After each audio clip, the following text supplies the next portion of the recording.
Could I ask members to take their seats and sign in, please? It's 9:30 and we do have quorum.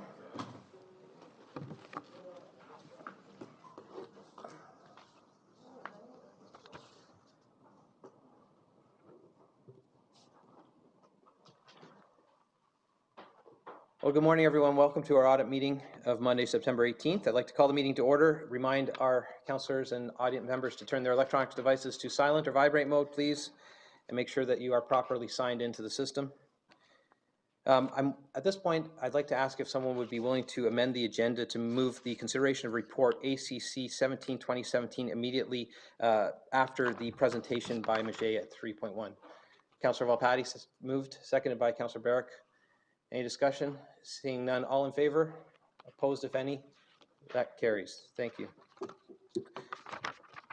I would just also like to make note to the committee that the clerk's office received a delegation from Mr. Hummel in relation to a taxpayer affordability guidelines matter.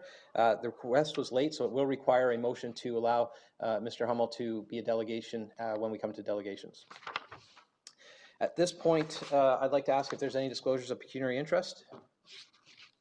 Seeing none, if that could be noted, I would ask Maget Jurek, I guess Jurczyk. I've got your first name right. I can't get your second name. I apologize. Maget, could you come to the podium and do the presentation, please? Item 3.1, best practices for annual audit planning.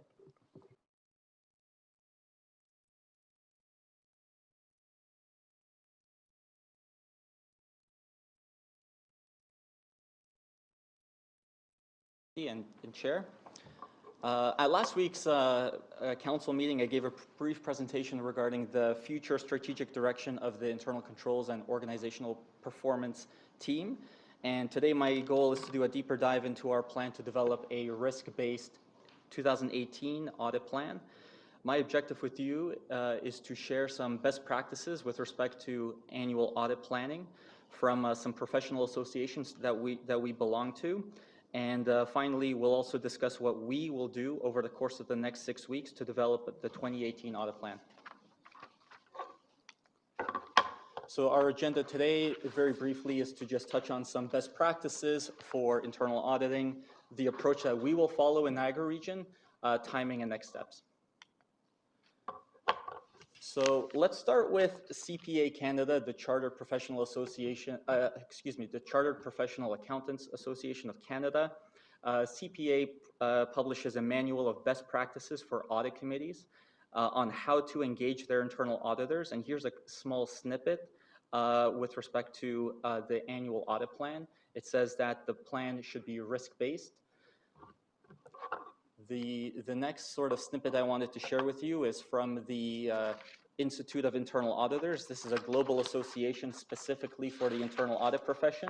And again, they have published professional standards that my team follows for internal auditing. And again, the onus here, the focus is on that the annual audit plan be risk-based and that we obtain feedback from the senior management team and from the board, which in this case is our regional council and its audit committee. The Institute of Internal Auditors also publishes a further standard with respect to communication and approval. And in a nutshell, what this says is that the annual audit plan is submitted to the audit committee for approval on an annual basis. And we will also communicate our ability to perform the audit plan from the context of our skills and competencies and with the time and resources that we have available to perform internal auditing services. Lastly, all of the Big Four auditing firms, including KPMG, Deloitte, Ernst & Young, PwC, they periodically publish best practices for audit committee guidance and governance. And here I just picked on KPMG using an example. They've published some recommendations which again focus on identifying a risk-based methodology and also for capturing new and emerging risks. Now, for clarity, the guidance from CPA Canada, the Institute of Internal Auditors, and other organizations is ultimately voluntary, and we don't necessarily have to follow these best practices. But in truth, I wouldn't be here today if I hadn't followed these standards throughout my career.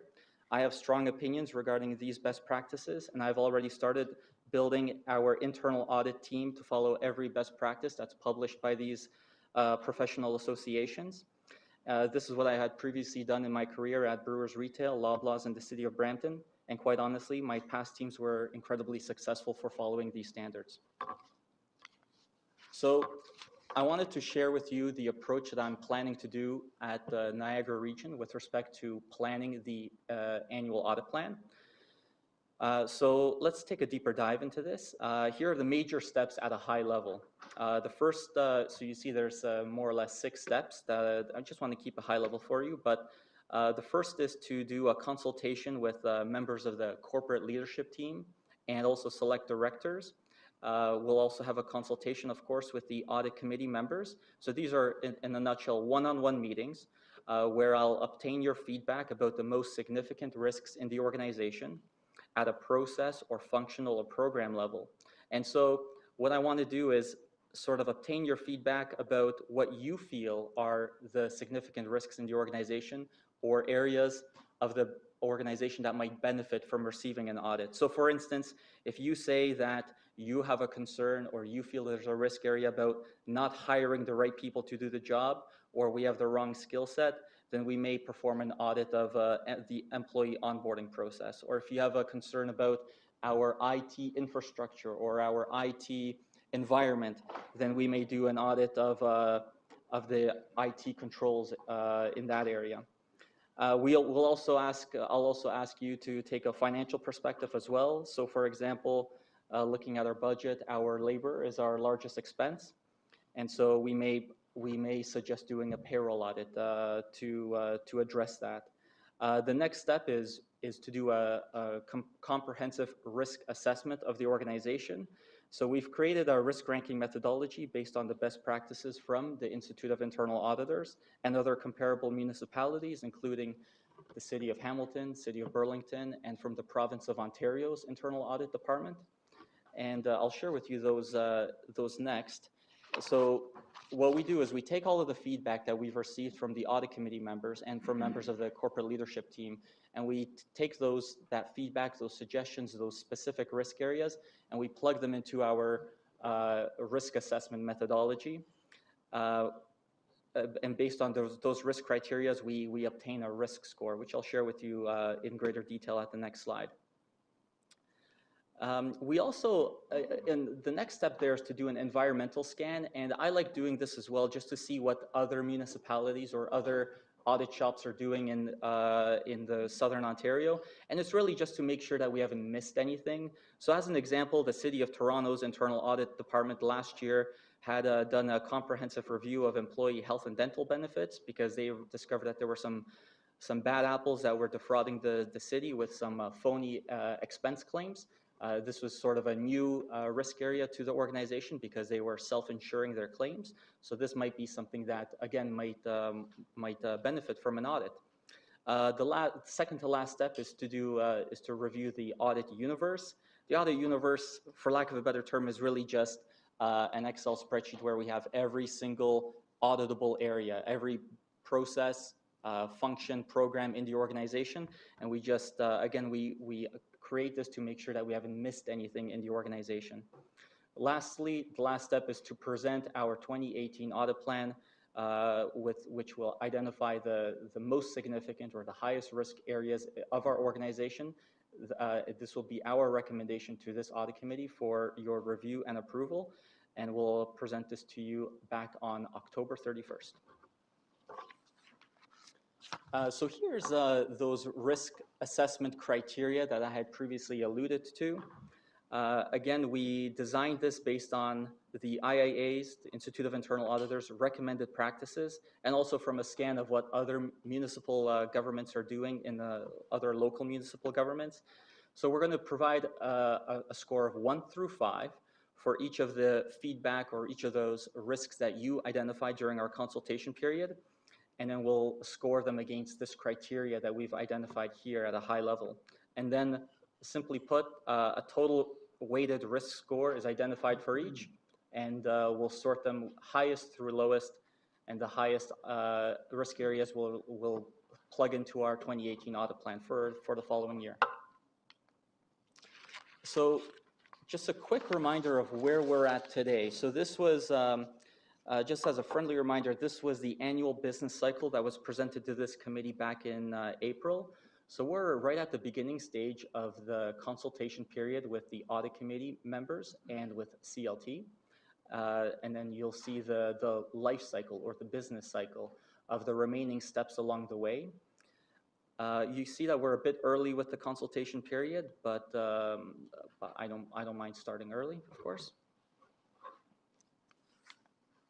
And so the next steps for you as members of the audit committee is we've already booked one-on-one meetings with each of you to solicit your feedback over the course of the next 2 or 3 weeks. Again, so we'll be discussing potential audit projects and discuss areas of risk in the organization as you see them. And when we come back to you on October 31st, we'll present you a recommendation for 10 to 15 projects that we will recommend to perform audits in the following year. So that's it in a nutshell for best practices with respect to annual audit planning and what we will do in the region of Niagara. I'll be happy to answer any of your questions now. Thank you, Majay. Councillor Gale. Thank you, Chair, and thank you. I don't have to rise at this time, do I? No, okay.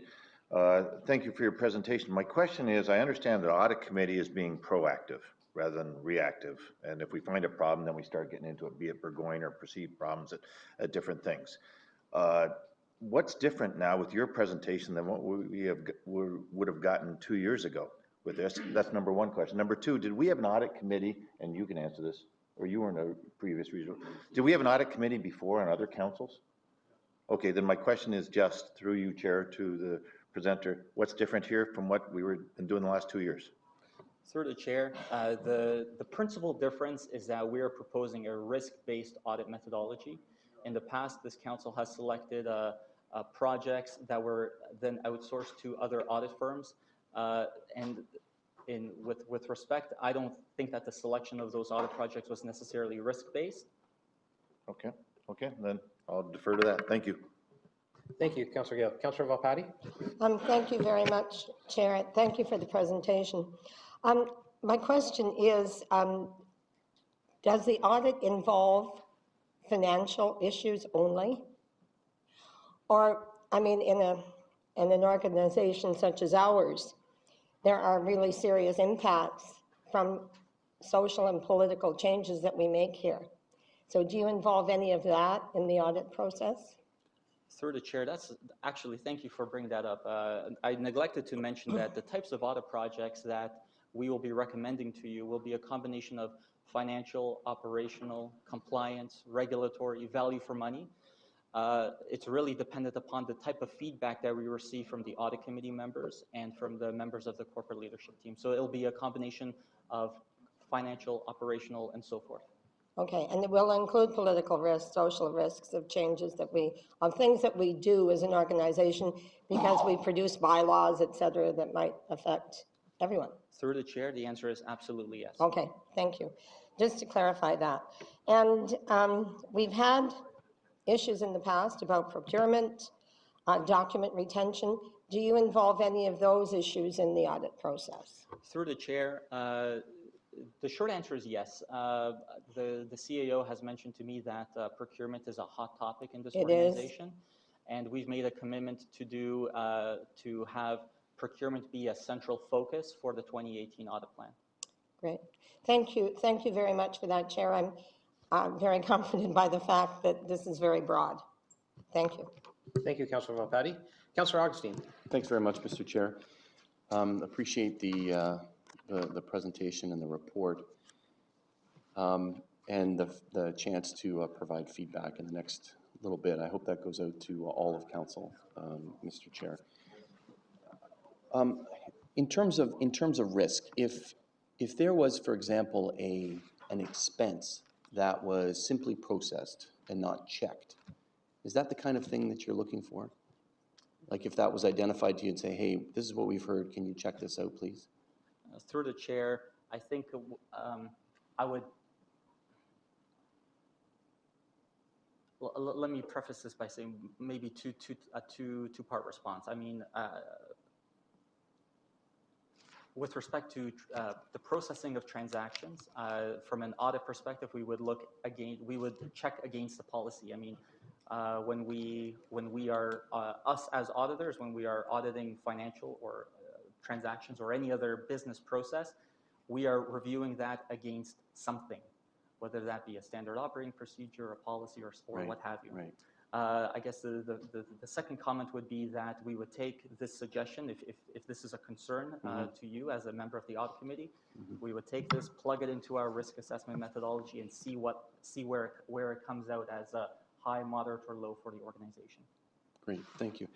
I think, Mr. Chair, I appreciate the answer in terms of whether it's a policy or a guideline, there would be some standard upon which an expense like that would be considered. One came to our attention last Thursday, which was regional councillor expenses. We heard that they were simply processed. So I think we should definitely add this to the audit plan, and perhaps we should go back to the beginning of the term. I know they're going to be released, but this is a huge concern for the community that councillors have put in their expenses, and we heard last week that they're simply paid. They're just simply processed.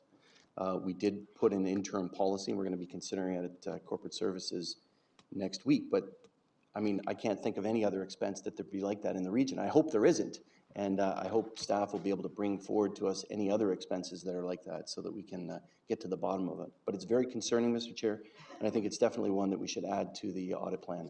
Thank you. Thank you, Councillor Augustine. Councillor Rigby? Thank you, Mr. Chair. Just, I certainly understand internal audit and what your objectives are and your responsibilities. Your team is designed around internal audit.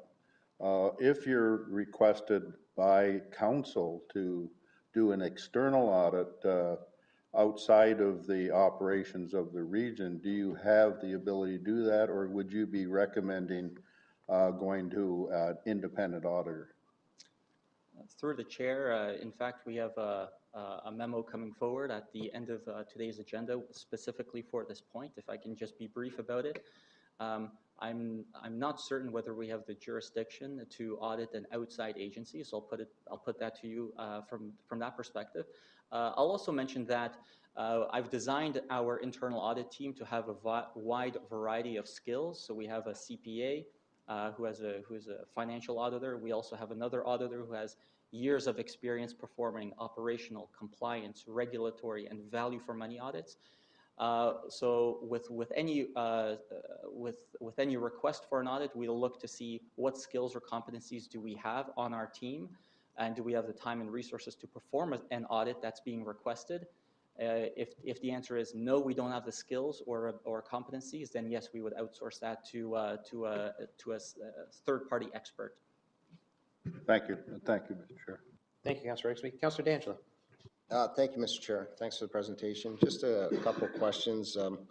One, Councillor Augustine brought up a specific example of probably a standard operating procedure as opposed to a policy.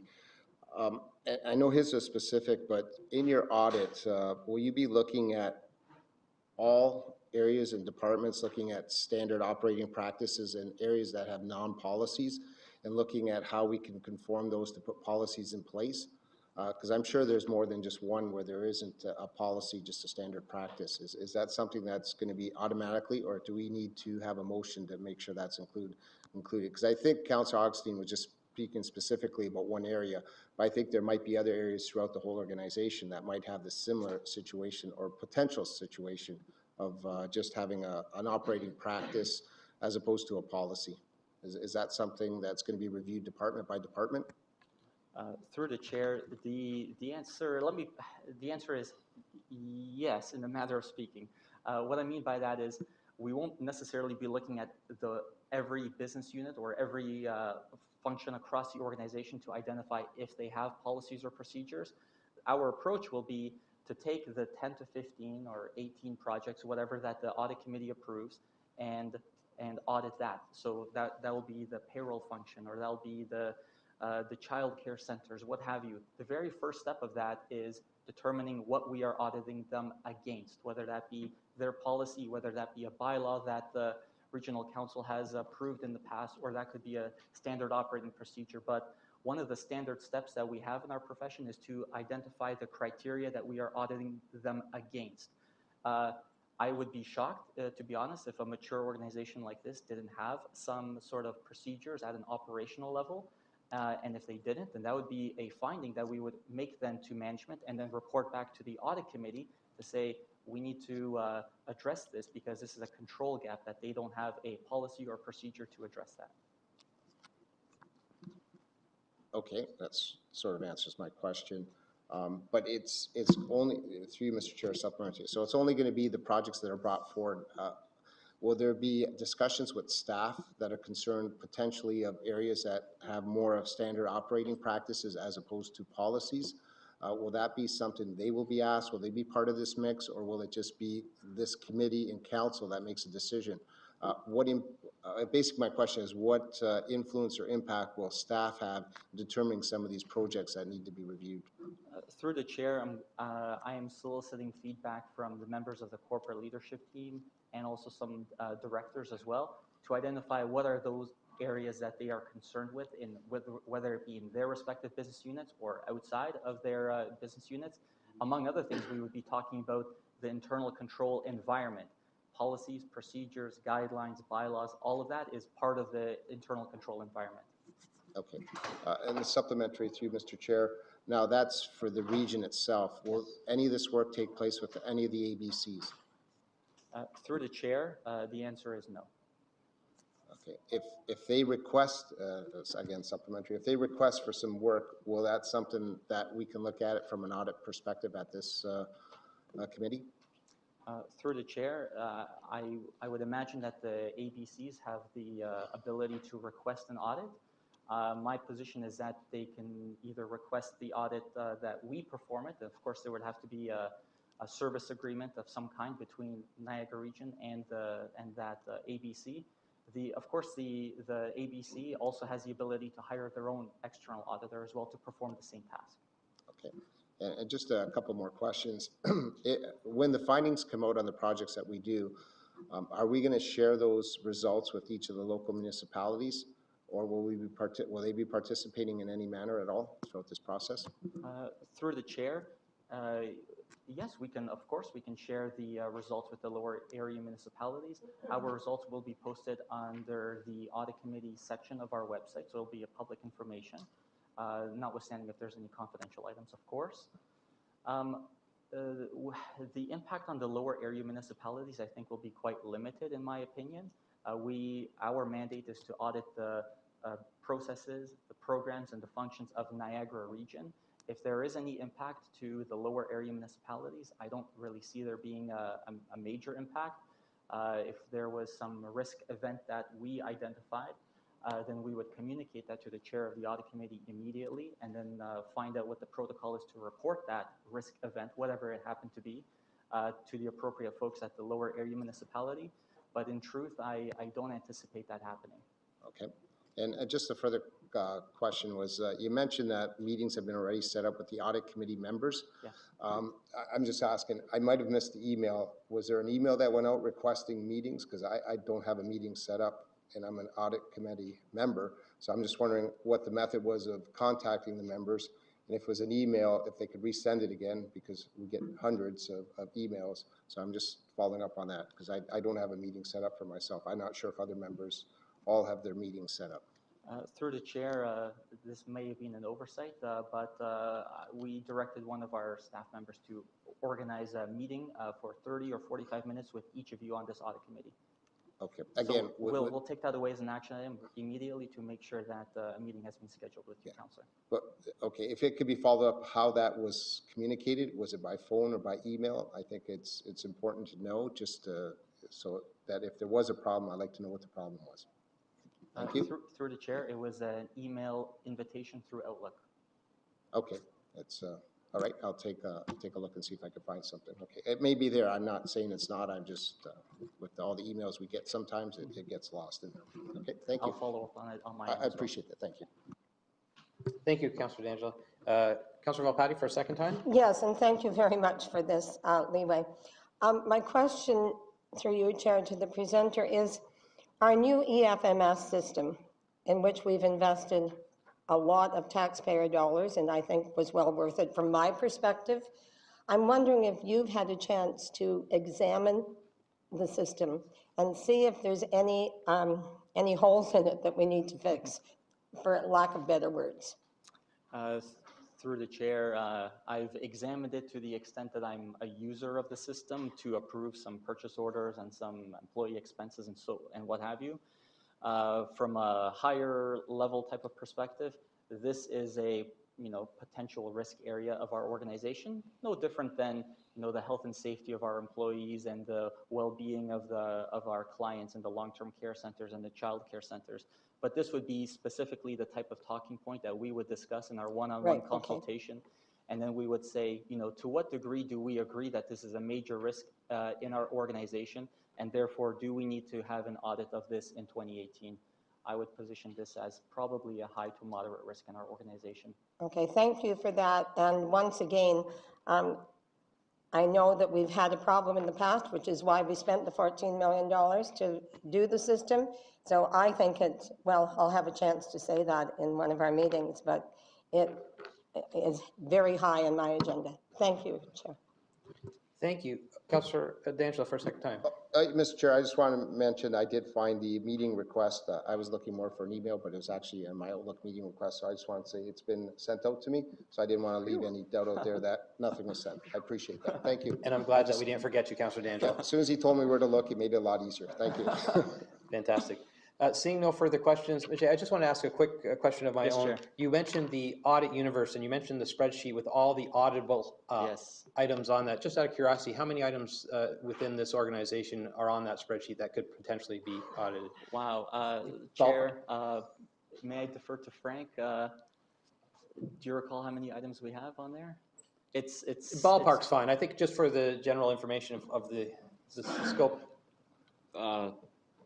To you, Chair, it could be anywhere. I mean, these discussions that Maciej is going to have, it could lead to probably about, I would say, close to 100 to 150 different auditable areas. They could be, at a very macro level, or we could drill down into a very specific project or process in general. But I think in our quick brainstorming, we've got it close to about 80 to 100 areas, and I'm sure that can grow. So thank you for that. My point is that there are a lot of potential areas for audit, and I am really, really excited about the work that you're doing, putting your team together with Frank's support and the rest of your team to bring this organization to a level of maturity that has its own sort of internal audit function. I also want to give you a second to introduce someone. Yes, thank you, Chair. Just recently, we have a new member of our staff that started.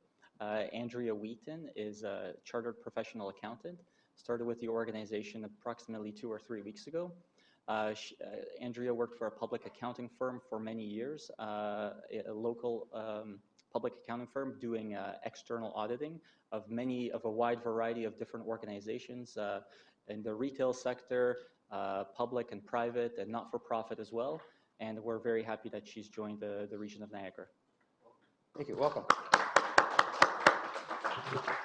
Thank you, Maciej. If you want to come back to the podium. At this time, I'd ask for a mover and seconder for item 5.1, report ACC 17-2017, which is our external auditor planning report. Can I get a mover? Councillor D'Angelo, seconded by Councillor Volpatti.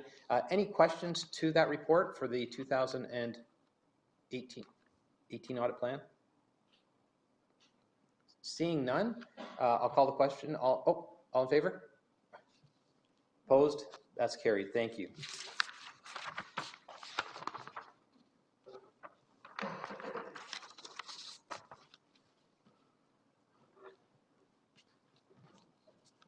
At this time, we're at delegations. I don't think we need you for any more. It's up to you. We're at delegations. I have a delegation from Callum Shedden, Solicitor for the Town of Pelham. Mr. Shedden, welcome. You have 10 minutes, sir. Thank you, Mr. Chair. My name is Callum Shedden. I'm a partner with the law firm Daniel & Partners, and we are the lawyers for the Town of Pelham. My appearance today is at the direction of the Council of the Town of Pelham, and it relates to a motion passed by the Town of Pelham, which is found at page 450 of the agenda.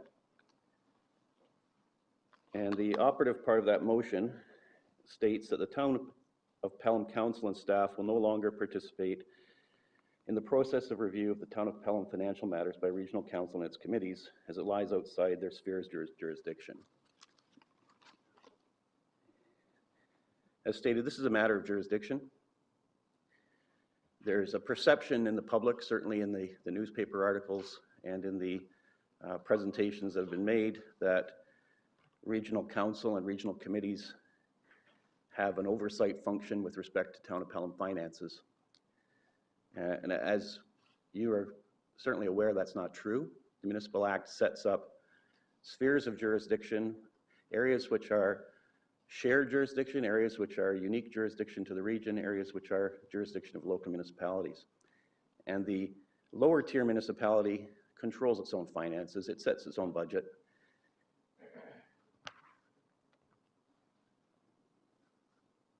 There's no authority in the Municipal Act for a regional council having oversight with respect of the exercise by a lower tier municipality of its authority to set its own budget, to set its own planning priorities, to pass its own bylaws with respect to its own capital projects.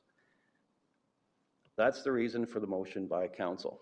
This matter seems to have been triggered by town council approving community center, which is a significant capital project and for which they came to the region for debenture approval. The region certainly has a role, and it is the approval authority for debentures. And that's where the region's involvement in the town of finances stays, at the debenture approval level. The role of the region in approving debentures is to look at the proposal by the town and to look at the debt limits that the province has imposed for the town of Pelham with respect to its debt repayment level and its total debt, to determine whether it falls within the provincial guidelines for debts for a local tier municipality, which is set every year by the province. That's what the region did. The region approved the debenture. And so there's been a lot of almost reconsideration of that decision, it appears, through the press and through delegations to regional council and committees. The town has spent a significant amount of time addressing point by point all of the issues that have been raised both in the original motion and by Mr. Hummel in his presentations to the region and in the newspaper. We've done that. At this point, the town's moving on. The town is not going to continue to spend time and money addressing issues that it's already addressed at the regional level, where the region has no jurisdiction to direct the town as to how it should handle its affairs. If you look at the language of the motion that originally started this, it's a request. It's clear that the region cannot direct the town to conduct an audit, cannot direct the town to reconsider its decisions. So the town is now saying enough. They've spent a lot of time, addressed all these issues. Now the town has decided we're not going to participate in this process anymore.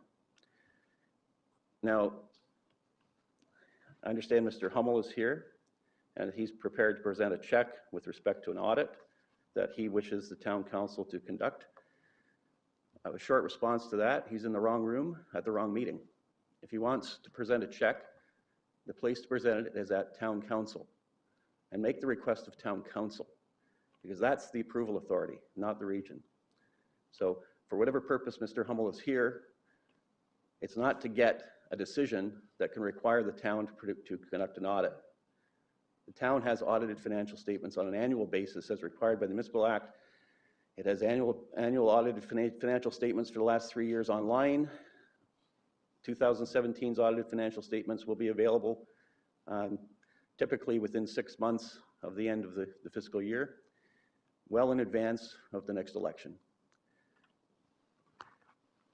Those are my comments, sir, and members of committee, and I'd be prepared to answer any questions with respect to the matters that I've presented today in terms of addressing specific points that have already been addressed in the town's presentations. My direction from the town is that the town is no longer participating in that discussion. Thank you. Thank you, Mr. Shedden. Obviously very disappointed to hear that, given the commitments made by the CAO last time to get some additional information, but I'll open the floor up to questions.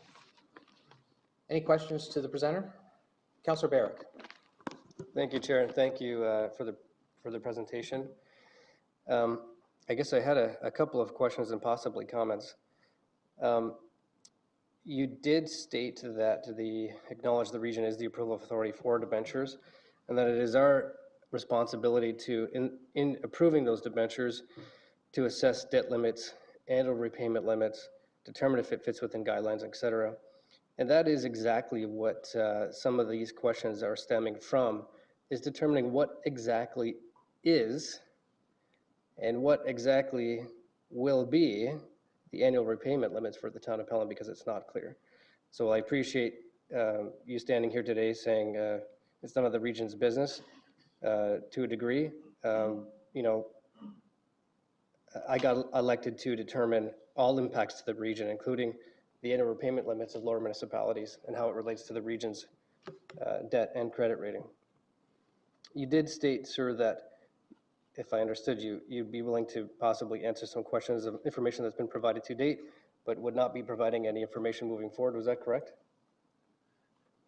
Through you, Mr. Chair, I'm prepared to answer questions with respect to what I said today.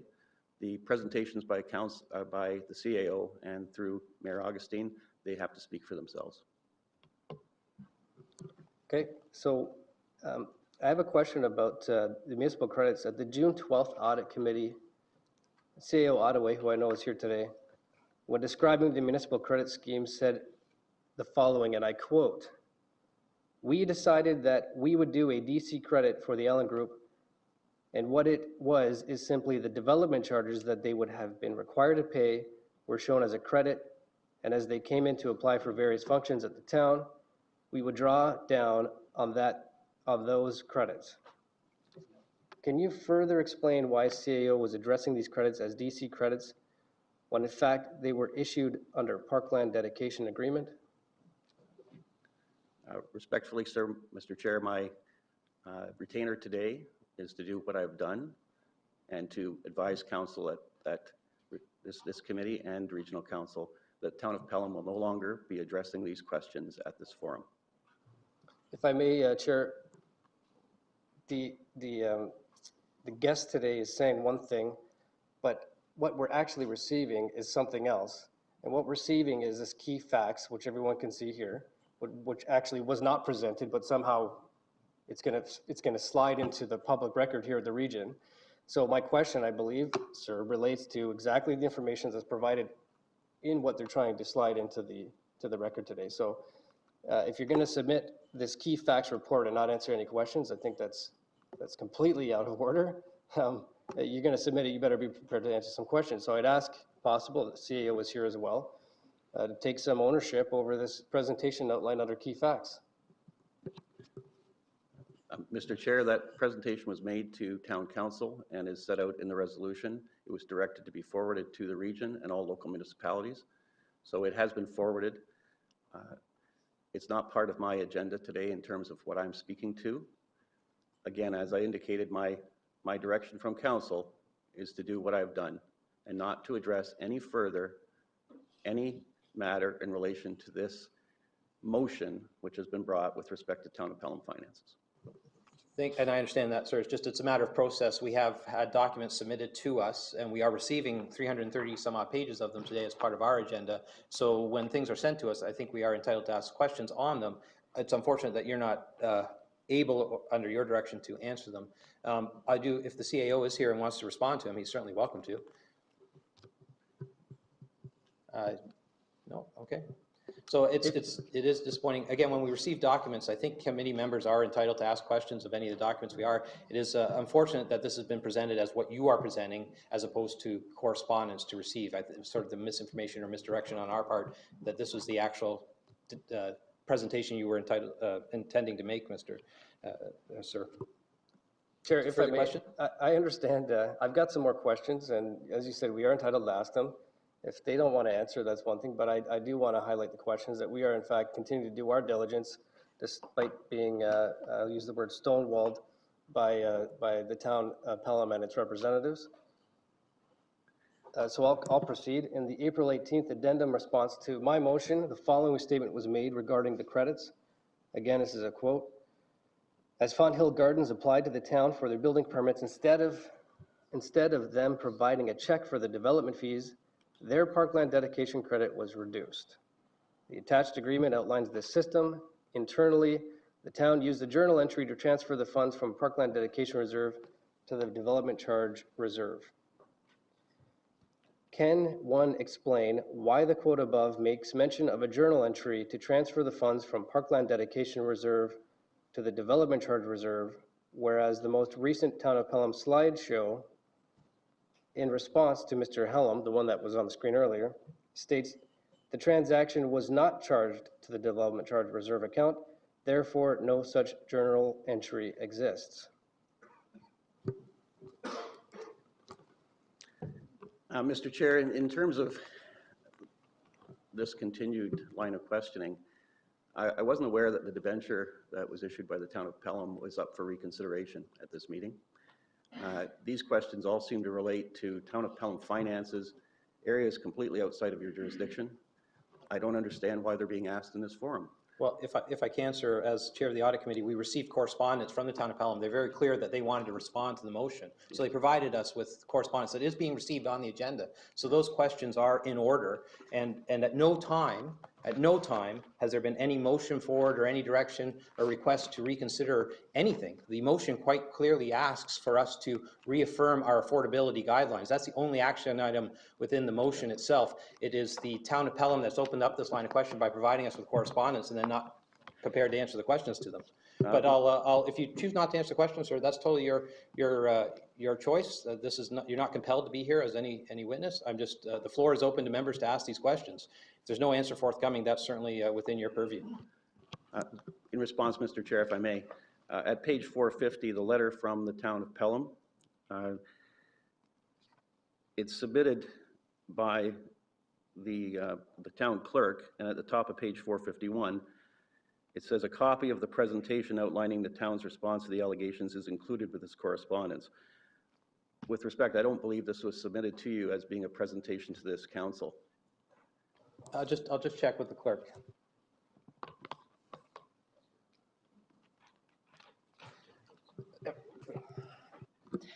Through the chair, my apologies. It was a misinterpretation on my part as to what the intention of the presentation was. When reviewing the correspondence, it seemed that this was going to be presented at audit committee, which is why it was included both under presentations and then as well as with the piece of correspondence. So it's just to be clear, the presentation is still a piece of correspondence on the agenda. If it's not your part of your presentation, sir, I appreciate that. Yes. The court, yes, Mr. Chair, for clarity, the presentation today by myself is contained in page 450 and page 451. It's a motion of council advising that the town will no longer address these issues at the regional level. That's it. So if I could ask council members to keep the questions within that scope of not answering questions, I'd appreciate it, and maybe provide the questions that were asked that weren't answered. That would be, I think, a fair assessment for the public record. Sorry, Chair, so continue. Thanks. So how can the town use parkland dedication credits for development charge expenses and or non-parkland related expenses? If in fact the April 18th addendum was incorrect, where were the municipal credit transactions charged to? Will Pelham release its accounting documents to substantiate that process? How could the municipal credits be properly accounted for on the financial statements if the town was not in a position to understand under which the fund the credits would be cashed in on?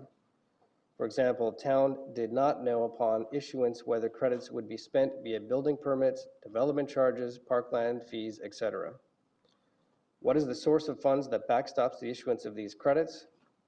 Assuming the source is not provided, what is to prevent the town from issuing more credits without identifying how they are being funded?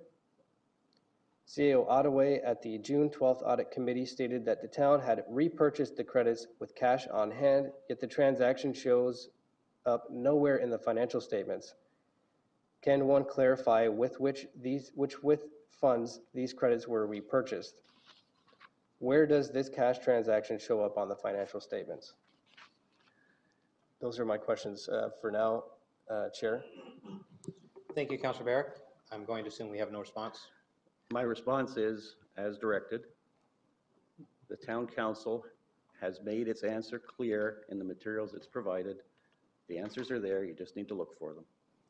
On that, Chair, I would suggest that the town has not made their answers clear, hence the litany of additional questions, number one. Number two, I respect that the town's lawyer is here and he's got a job to do.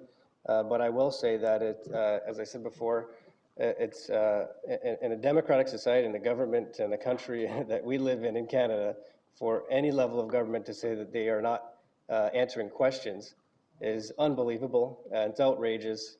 You know, if the region said we're not answering any questions, we're moving on, it would be completely unacceptable, completely unacceptable. And you have now the town of Pelham saying they're not going to answer any more questions. Not in this country. We're going to keep asking questions. Thank you, Councillor Barrett. Councillor Gale. Thank you, Chair, and through you, Mr. Shedden, please understand this isn't personal. We're not here to shoot the messenger, okay? But my comments to you are, you said that the region looks at the proposed debt limits, the total debt, if it falls in guidelines, and that's what they feel our ruling is on this. If I stood up as a police board chair, or the lawyer for the police board stood in your position there and said the same thing to this council, this will be a long question. Or the Niagara Parks, you're the chair of the Niagara NPCA, or your lawyer stood up there and said, we're only going to go this far.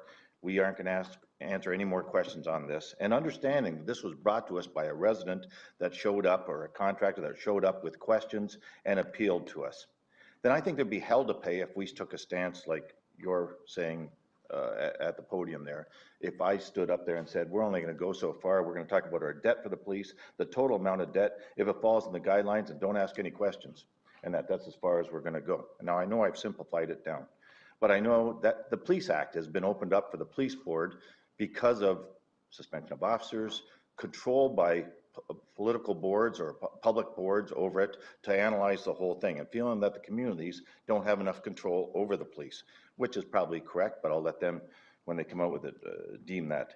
So I think there'd be hell to pay if any of us stood up there and say it, and it would be the total headlines of the paper. Police board says don't ask questions, or NPCA says don't ask questions. In this case here, any good judicial process is only as good as the appeal process about it, I feel. And I've heard this line when I was a police officer and things like this. As long as you have an appeal to it, it is good. So if a resident came to the town council at Pelham and complained about the region, complained about the province, complained about the feds, there should be some reaction from the town of Pelham, asking questions and having the right to it and waiting for a response. And if there's a response that they still have questions, I would expect the resident from the town of Pelham at that council to get responses from it, or the councillors to go farther. And I feel that that's what we're doing. So with all I've just said, I can't accept what you're saying there from the town of Pelham, and I'll accept any comment you have as to what I just said. Through you, Mr. Chair, as I started my presentation, this is a matter of jurisdiction. It's not a matter of presenting answers to questions. Those have been presented by the town through its response. The region does not sit as an oversight body of the decisions of Town of Pelham Council, period. So to have this body sit here and revisit matters that the town has made decisions on, a decision to proceed with a community center, a decision to enter into arrangements with developers, whatever the town has done, that's for the town of Pelham to explain to its residents. That's for the town of Pelham councillors and mayor to explain next year come election time. That's their responsibility to their electors. It's not your jurisdiction. That's what we're saying. Thank you for that answer, but the city I represent is the city of Niagara Falls. If the lawyer for the city of Niagara Falls stood there, I'd be going nuts here over something like that, that we aren't allowed to ask any more questions. Because as residents, I understand sometimes we get out of our boundaries at times, but some of the questions are out of our boundaries. Not everything falls in the borders of what is in your jurisdiction. In this case here, it went farther, and we had a resident appeal to us. If a resident of Niagara Falls came here and said things were happening up there, I'd be expecting this council to be going farther with it. And if there are more questions, keep them coming. And that same as province, but I've preached enough. Thank you, Chair. Thank you, Councillor Gale. Councillor Rigby. Thank you, Mr. Chair. If I could just ask you, at what point do we go forward and provide a motion to all of this effect? Well, Councillor Rigby, there's a couple things under items Yeah. for information purposes, some of which have been provided by the town of Pelham and others. That's an opportunity there. If you wanted to make a motion after the delegation is completed, I'd entertain at that point. It depends on the subject matter of the motion. Well, okay, this is, I guess the second question is, I don't believe you've had a motion to approve the next delegation. You'll have to have that first, I believe. That is correct. That's correct. Because you know, and the other issue is that I would ask is, this council, I believe, has already approved the going ahead of the debenture that's requested. So we're really looking now back at asking the town to have an audit is what we end up doing, or suggesting a town, and that really is up to the town to require, just like NRP, just like the Conservation Authority. It is their responsibility, not this community. At least that's been the way we have been going. So I'm afraid I don't have a question other than I think what we need to be doing is referring this back to the town and asking them to consider doing an audit on behalf of their citizens. Thank you. I think a motion to that effect would be in order at the appropriate time. Councillor Rigby, I'll look to you at the time. Councillor D'Angelo? Thank you, Mr. Chair. Just a couple questions here. I was just reviewing some debt load of all the municipalities here in Niagara. And are you aware that, I know all the questions are regarding Pelham, but are you aware that other municipalities have similar debt loads as Pelham? And, well, for instance, I'll give you an example. We just passed the motion just at the last council meeting to add almost $21 million debt to the town of West Lincoln. They went from 0 to over a 10.6% of annual repayment limit. Are you aware of that project at all? Through you, Mr. Chair, no, I'm not aware of that project. And again, given the scope of my retainer today, I can't address that question. Okay. So I guess, Mr. Chair, then I'll look towards you. When do you want a motion? So there's other concerns. I have concerns with the city of Port Colborne also. Their debt ratio is I believe 10.7 that I'm looking at. So there's about 4 or 5 municipalities that are over the 10%. Is that something that maybe we can look at through the audit committee in terms of doing some further work on that? Because I think the only one that's been questioned has been Pelham, but there's other municipalities with similar debt loads. And when you're looking at affordability, we should also see if they can meet the affordability guideline. When you add $21 million debt in 1 year, that's a pretty significant amount of money, but I understand the value in that because it is a community center that's being built for the community. So things do fluctuate at times. I'm proud to say Thorold is way down there. We're at 0.7, not 7.0, but 0.7. So each municipality does things differently at different times and have different needs in terms of infrastructure, has different recreational needs, and different communities move at different paces. And I know Pelham, for instance, if any of you have children that play hockey and visit the Niagara region, the Pelham Arena and the West Lincoln Arena are not very nice arenas in terms of facilitation of the individuals playing the sport there. So those two communities chose to move forward and build community centers to improve their community. Everything comes at a cost. Port Colborne just did that recently with the Vale Center. They moved from 2 really bad arenas to 2 really nice arenas very quickly, and spurred economic development from it because I know they have a lot of events, tournaments. Well, I guess my question is where, Mr. Chair, do you want, if we're going to start focusing on municipalities and their affordability and how they can meet those targets, I think we have to look at those that are carrying a lot of debt and seeing if they can manage it, not just the town of Pelham.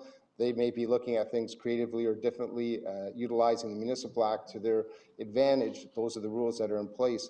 I'm just wondering, where do you want a motion that allow me to ask more questions about the other municipalities so that they're all on the same playing field?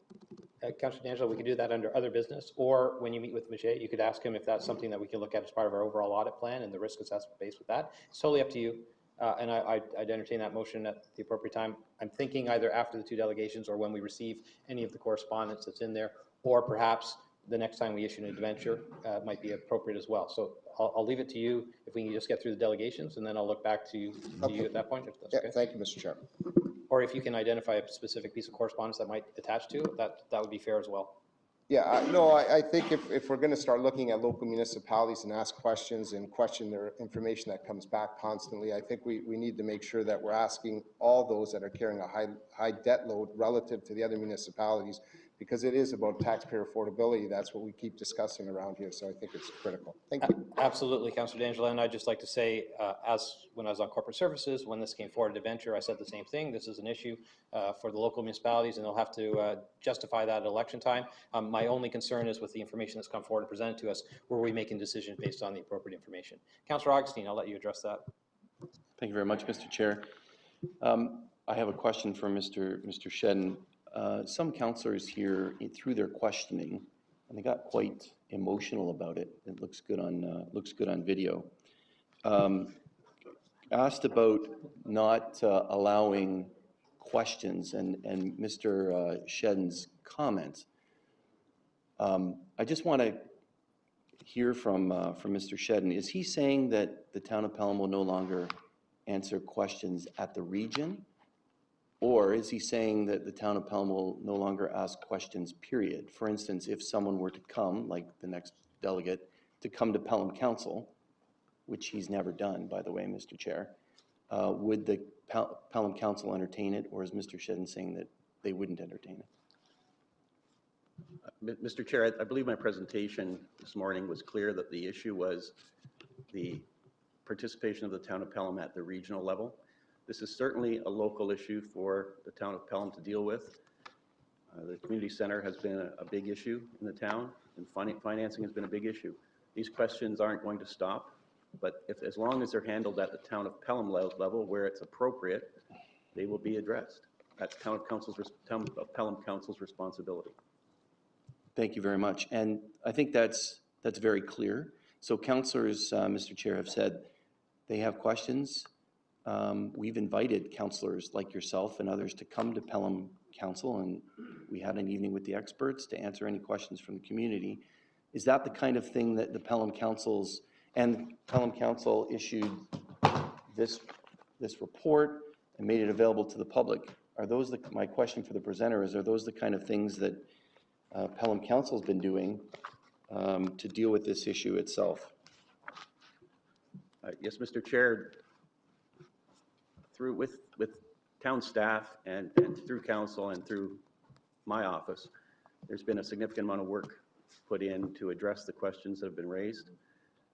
Those have been done through presentations, both through Mayor Augustine and through the CAO and through the CAO at town council, meeting with the experts. There's been a lot of time spent on this and a lot of taxpayer money spent on this already. Thank you, Mr. Chair. So if someone has a question or calls something a secret agreement and has a question about the agreement that was considered at the town of Pelham on September 8th, 2015, and duly approved by bylaw, etc., the place to ask questions about that is not here. I guess my question is to Mr. Shedden, is the place to answer questions here, or is it at Pelham Council? Well, Mr. Chair, when you're dealing with areas of jurisdiction, if the lower tier municipality has jurisdiction, ask the question at the lower tier municipality. They're the ones that are going to give the answers. It's their information, it's their decisions, it's their responsibility. Thank you. My final question, Mr. Chair. So therefore, if the public or if councillors have questions about and are concerned about the overruns on the police headquarters, which is regional, water treatment plant overruns in Niagara-on-the-Lake, or Welland, which is regional, the Burgoyne Bridge increasing costs overruns, which is regional, the $545 million of accumulated infrastructure deficit and backlog, which is regional, or councillor expenses, which is regional, where should and who should be dealing with that? Should that be Pelham Council, or should that be the region's audit committee, and we should get into these matters? Well, Mr. Chair, as a town of Pelham resident myself, if I had concerns in those regards, I'd seek out my regional councillor or the mayor who sit on regional council and would be the appropriate people to address my concerns there. Thank you, Mr. Chair. Councillor Maves. Very much. Just, the question is, I did my work yesterday and I pulled up my e-scribe to see what was on the agenda and read through the presentations and everything. And this presentation was on there to be presented by you on behalf of the town. But as we've heard, you're not presenting this nor taking any questions about it. So you are not the author of this? I was not the author of the presentation that's attached. I was involved in review of the document. Review, but not in the writing of the document? Not in the writing of the document. Okay, thank you for that. Now, Chair, this whole issue started in June of 2016 when corporate services staff put on the agenda for corporate services the debt issuance for the town of Pelham.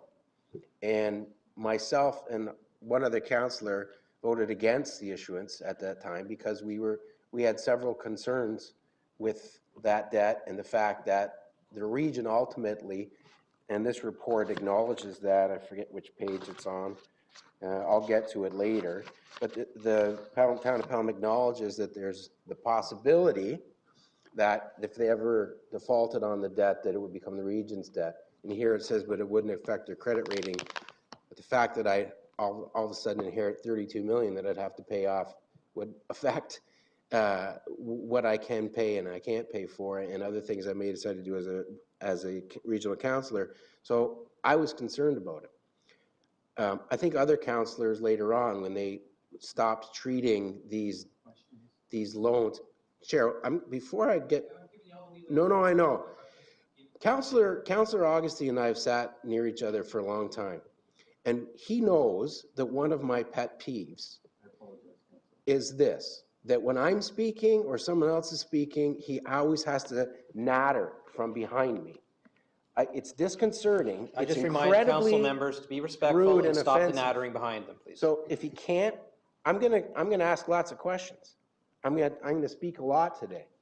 If he can't hold his tongue and be a polite member of council, I would ask you to ask him to remove himself. Mr. Chair, the member apologized, and he's continually going on and Councillor asking to D'Angelo, be I've dealt removed. with it, thank you. Well, it's a little ridiculous. Yeah, the member apologizes all the time, but he continues to do it. Anyways, Chair, what I want to say is, what I'm trying to get to is, we were concerned about a municipal debt that we ultimately could end up on the hook for here. And that's why a lot of people started to talk about it. And some people passed it really without thinking that this is just a matter of course, back in June of 2016. I'm glad to hear Councillor D'Angelo earlier now say he similarly is concerned about Lincoln's new debt, West Lincoln's new debt, and Port Colborne's new debt, and that now he is being converted, and that he would like to begin to discuss the municipal debt that's being issued by the region at the regional level. So it doesn't jive with the position that the town is taking. I'm glad that Councillor D'Angelo is now an ally and wants to go over some of these debts when they're issued. That's all, but I'll have more later, Chair. Thank you. Thank you. Seeing no other speakers, sir, thank you for attending. Thank you, sir. At this time, we had a request from Mr. Hummel to appear as a delegation. He would need a motion to appear as a delegation. Have a motion. Councillor Volpatti, seconded by Councillor Gale. All in favor of allowing Mr. Hummel to appear as a delegation? Opposed, if any? That's carried. Mr. Hummel, you have 10 minutes to make your presentation.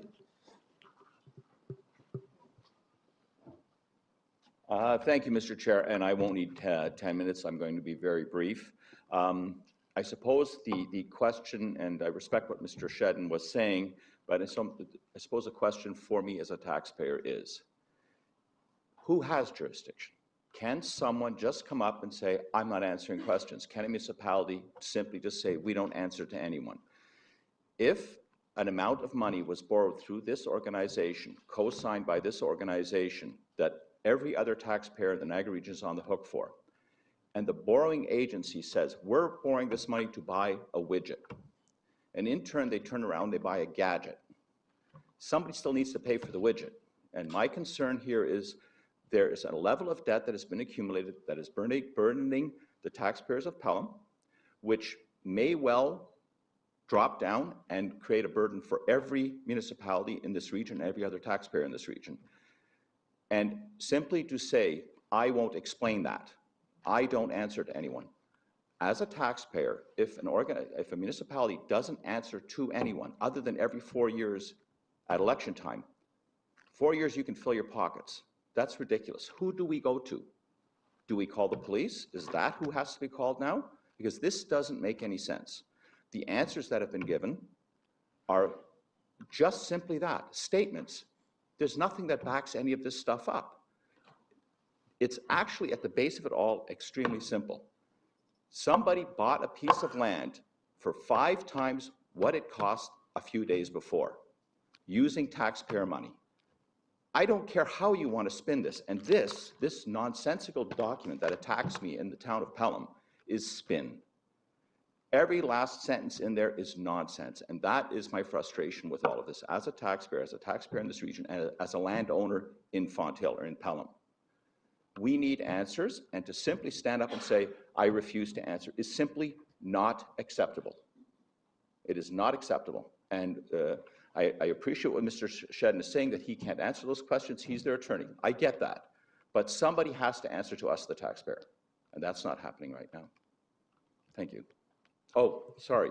By the way, I am also willing to pay for the audit. My accountants tell me, my auditors tell me it's $50,000. I brought a check for $50,000. I'm willing to pay for an audit. And if nobody is willing to do an audit that's free, then I have another question to ask. Why? Thank you. Thank you, sir. We have a speakers list forming with questions. Councillor Maves? Very much, Mr. Chair. Mr. Chair, I wonder if staff could have the 2 things ready, because I may want to point to a few things. One is the Pelham Niagara document, and the 2 is the Town of Pelham cause for concern document that's in correspondence. There's a little slide presentation that Mr. Hummel gave when he came here. I don't know when that was. It was back in June or earlier. Sorry, Councillor Maves. Tasha just asked to make sure we've got the right. June 26 when he came to reach full council. The date? It's okay. June 26 came to full council. Okay. So, Mr. Hummel, can someone, have staff got the presentation ready? Okay, I'd like to go to part 1. Actually, I'm named. And I get a kick when I read these documents. No, I want part 1 of, I'm going to ask you to go back between the 2. Thank goodness I don't have a 10-minute limit. And the first one is the Town of Pelham's document, the presentation that they didn't give. It's the 3rd page. It's a very denigrating document to you, Mr. Hummel, and Reiner. I'm going to call you Reiner because I've known you for a long time. Yes, you have. So when we were here, when we first talked about this, I believe it was an audit committee, and I was sitting on the other side, and Councillor Augustine was sitting here, and that day when I was expressing my concern with the debt, you weren't here that day, I don't believe, Mayor Augustine accused me of having some agenda. He told me what my motive was. And it offended me greatly that he would presuppose to know what my motive was. And my motive was, as I've said earlier, corporate services staff brought this debt forward and I was concerned about it, and I voted against it in June 2016. So when it came up again, I continued to be concerned about it for that reason only. But he claimed that I had something to do with the NPCA. And I don't know what the NPCA had to do with the town of Pelham, other than I've seen them on screen go after Councillor Beatty, who I served on NPCA for several years with, and I can tell you he is a good and earnest and honest member of that committee, as well as the Escarpment Commission, and why they went behind closed doors to try to, I don't know what they tried to do, censure him or something like that, is beyond me. But I have no idea even what the town's interest is, what they're saying about the NPCA. So at that meeting, Councillor Augustine got up and apologized to me and withdrew the comment, which I appreciated, realizing what my motivation was my own motivation. So I heard about this presentation that was given to town council, and I heard that it ripped you apart a little bit, and it included me. Never read it, and I have to confess, I don't read the Pelham Voice on a regular basis. The odd time someone flips me an article from it, and I might look at it.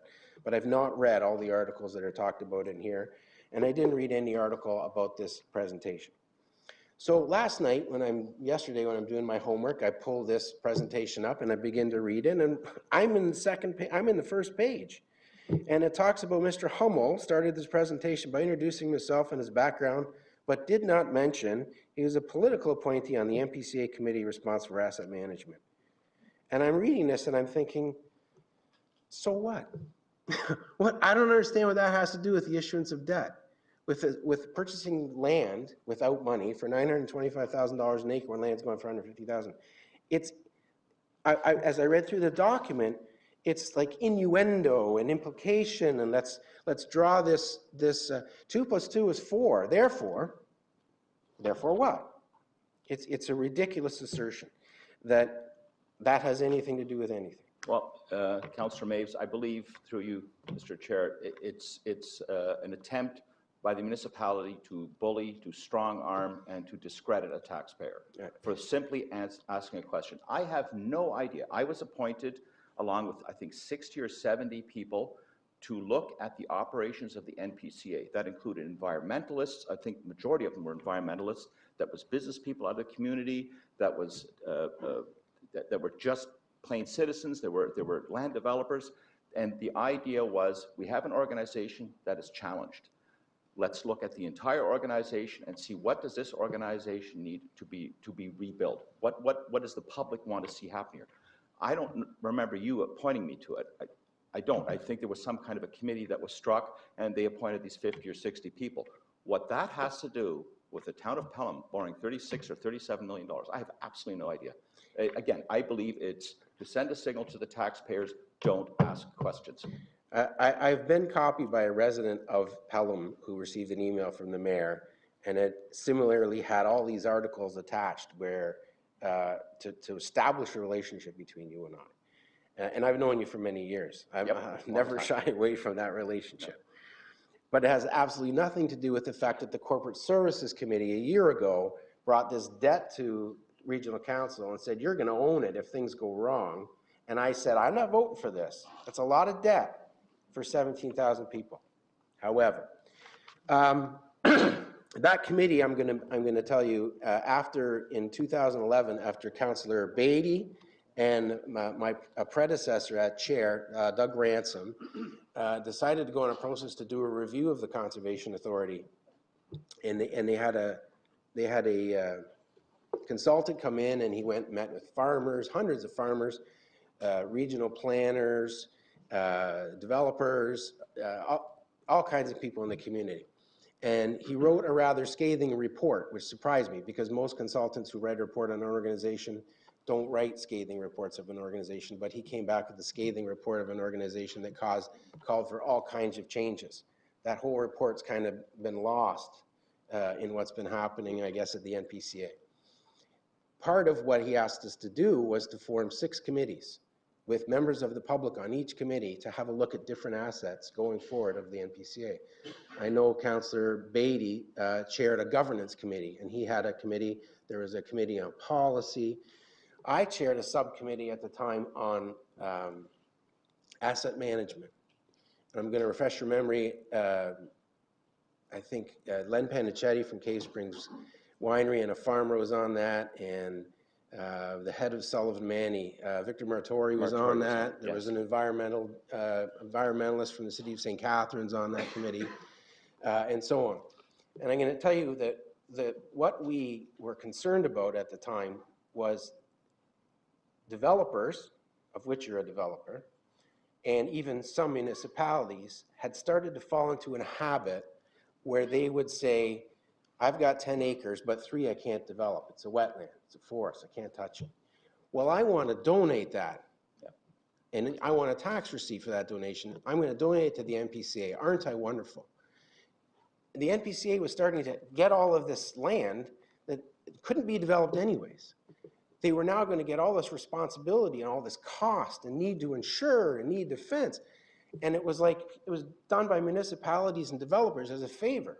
You as a developer, and Mr. Muratori and several others said, we don't need to take this land. Developers can't develop it. And taxpayers are going to incur a cost if they take this land. So we said, stop taking all this land unless it has some environmental significance and some conservation reason why we need to take it. Yeah, that's correct. I mean, the committee that we sat on basically said, stop taking land that has no purpose, that ends up being a burden to the taxpayer when it just sits there anyway. There was, I don't recall ever any discussion of selling any lands off. It was a question of don't take lands you don't need. So over the years, I'm going to correct you again. Over the years, the Conservation Authority in this manner actually ended up owning all kinds of properties that it really didn't need to own. Yep. And that was acknowledged That's by right. staff. They were and supposed to everything. get rid of them. And if you had a farm that you were leasing to somebody that couldn't be developed for anything but a farm, we said there's no reason why you might, if a farmer wants to buy the land out and it'll never be anything but a farm, let him. And then the Conservation Authority can take that capital and put it into things like balls, falls, and everything instead of having to borrow. So that's the committee you sat on with me with. Yep. And why that has any relation to this, I don't know. The fact of the matter, it doesn't, right? No. The fact of the matter, town council and the mayor, they sit around and they have a dun, dun, dun button, right? And every time they can find an article or some kind of relationship between somebody and something else, they just say, oh, dun, to hit the button. And this whole package is the dun, dun, dun button, right? There's nothing into these relationships. So I wanted to, it annoys me. I've heard about the allegation. I've heard about this before. So I wanted to get it out there. I wanted to deal with it. I hope Mr. Chair, appreciate that Councillor Mays has a lot of questions, but You raising on a point of order? we're waiting for the first questions. Are you rising on a point of order? There were questions in there, Chair. I think I am. If we could, I appreciate that there's a lot of concern, but if we could get to questions, I think would be worthwhile. Yeah, I'm going to keep hitting the dun, dun, dun button, Jeff, because that's what this document is about. If you go to the next page. Councillor May, just to caution you, let's try to make sure the questions are to the presenter. Yes, I will. So there's a presentation that's been put on the floor, Chair. It's very denigrating to people, and I'm going to let people have their say. Okay, so if we go to can I go to the next page? No, sorry, the Pelham. Okay, here's my question to start off with, Mr. Are you familiar with Dr. Seuss? Yes. Have you ever heard or watched Horton Hears a Who? Yes. Are you familiar with a person is a person, no matter how small? That one I don't know. Okay, well it's a well-known motto, and the point of the Horton Hears a Who. A person is a person, no matter how small. When you showed up here in your presentation, because I got this printed off, in the very first page you said you're the principal human of Hummel Properties and you were a substantial property owner. That's correct. That's what you said in your presentation. I don't need to pull it up, it's on there, you can see it. In the presentation, they say, Mr. Hummel claimed he was one of the largest property owners in East Fawn Hill. You probably are. It says, but you're the second smallest East Fawn Hill developer. So I guess you don't count. No, I think what it is this is spin. So basically, they're trying to suggest that there's only 7 people who own 450 acres in East Font Hill. All of East Font Hill is 450 acres. There's probably 300, 400, 500 owners that own that. Of those multiple hundred owners, I am one of 7 that owns larger parcels. I believe I am not the second smallest. I think I have the third, which is about halfway down. But I don't, once again, understand what that has to do with anything. The next sentence there says he has since sold 3.4 acres of unserviced, highlighted in bold. My land is serviced. It's fully serviced. It's on a completely brand new street that the taxpayers of Font Hill built called Port Robinson Road. It has sewers, it has water, and prior to that, the land that I owned did not have sewers and could not be developed. Once the road was built, it could be developed, which is what I did. And that property also, when it was sold, was improved. It had approval for 35 townhouse units, and I was in an OMB hearing to add an additional 15 freehold units. So it was not on service. So once again, Pelham spin. Again, to attack a taxpayer, to try and make somebody look like they're not telling the truth. I can knock the crap out of every one of those pages because it's all spin. There's nothing true in it. No, I shouldn't say that. There's truthiness in it. You took my next question. Sorry. Which was going to be about that comment.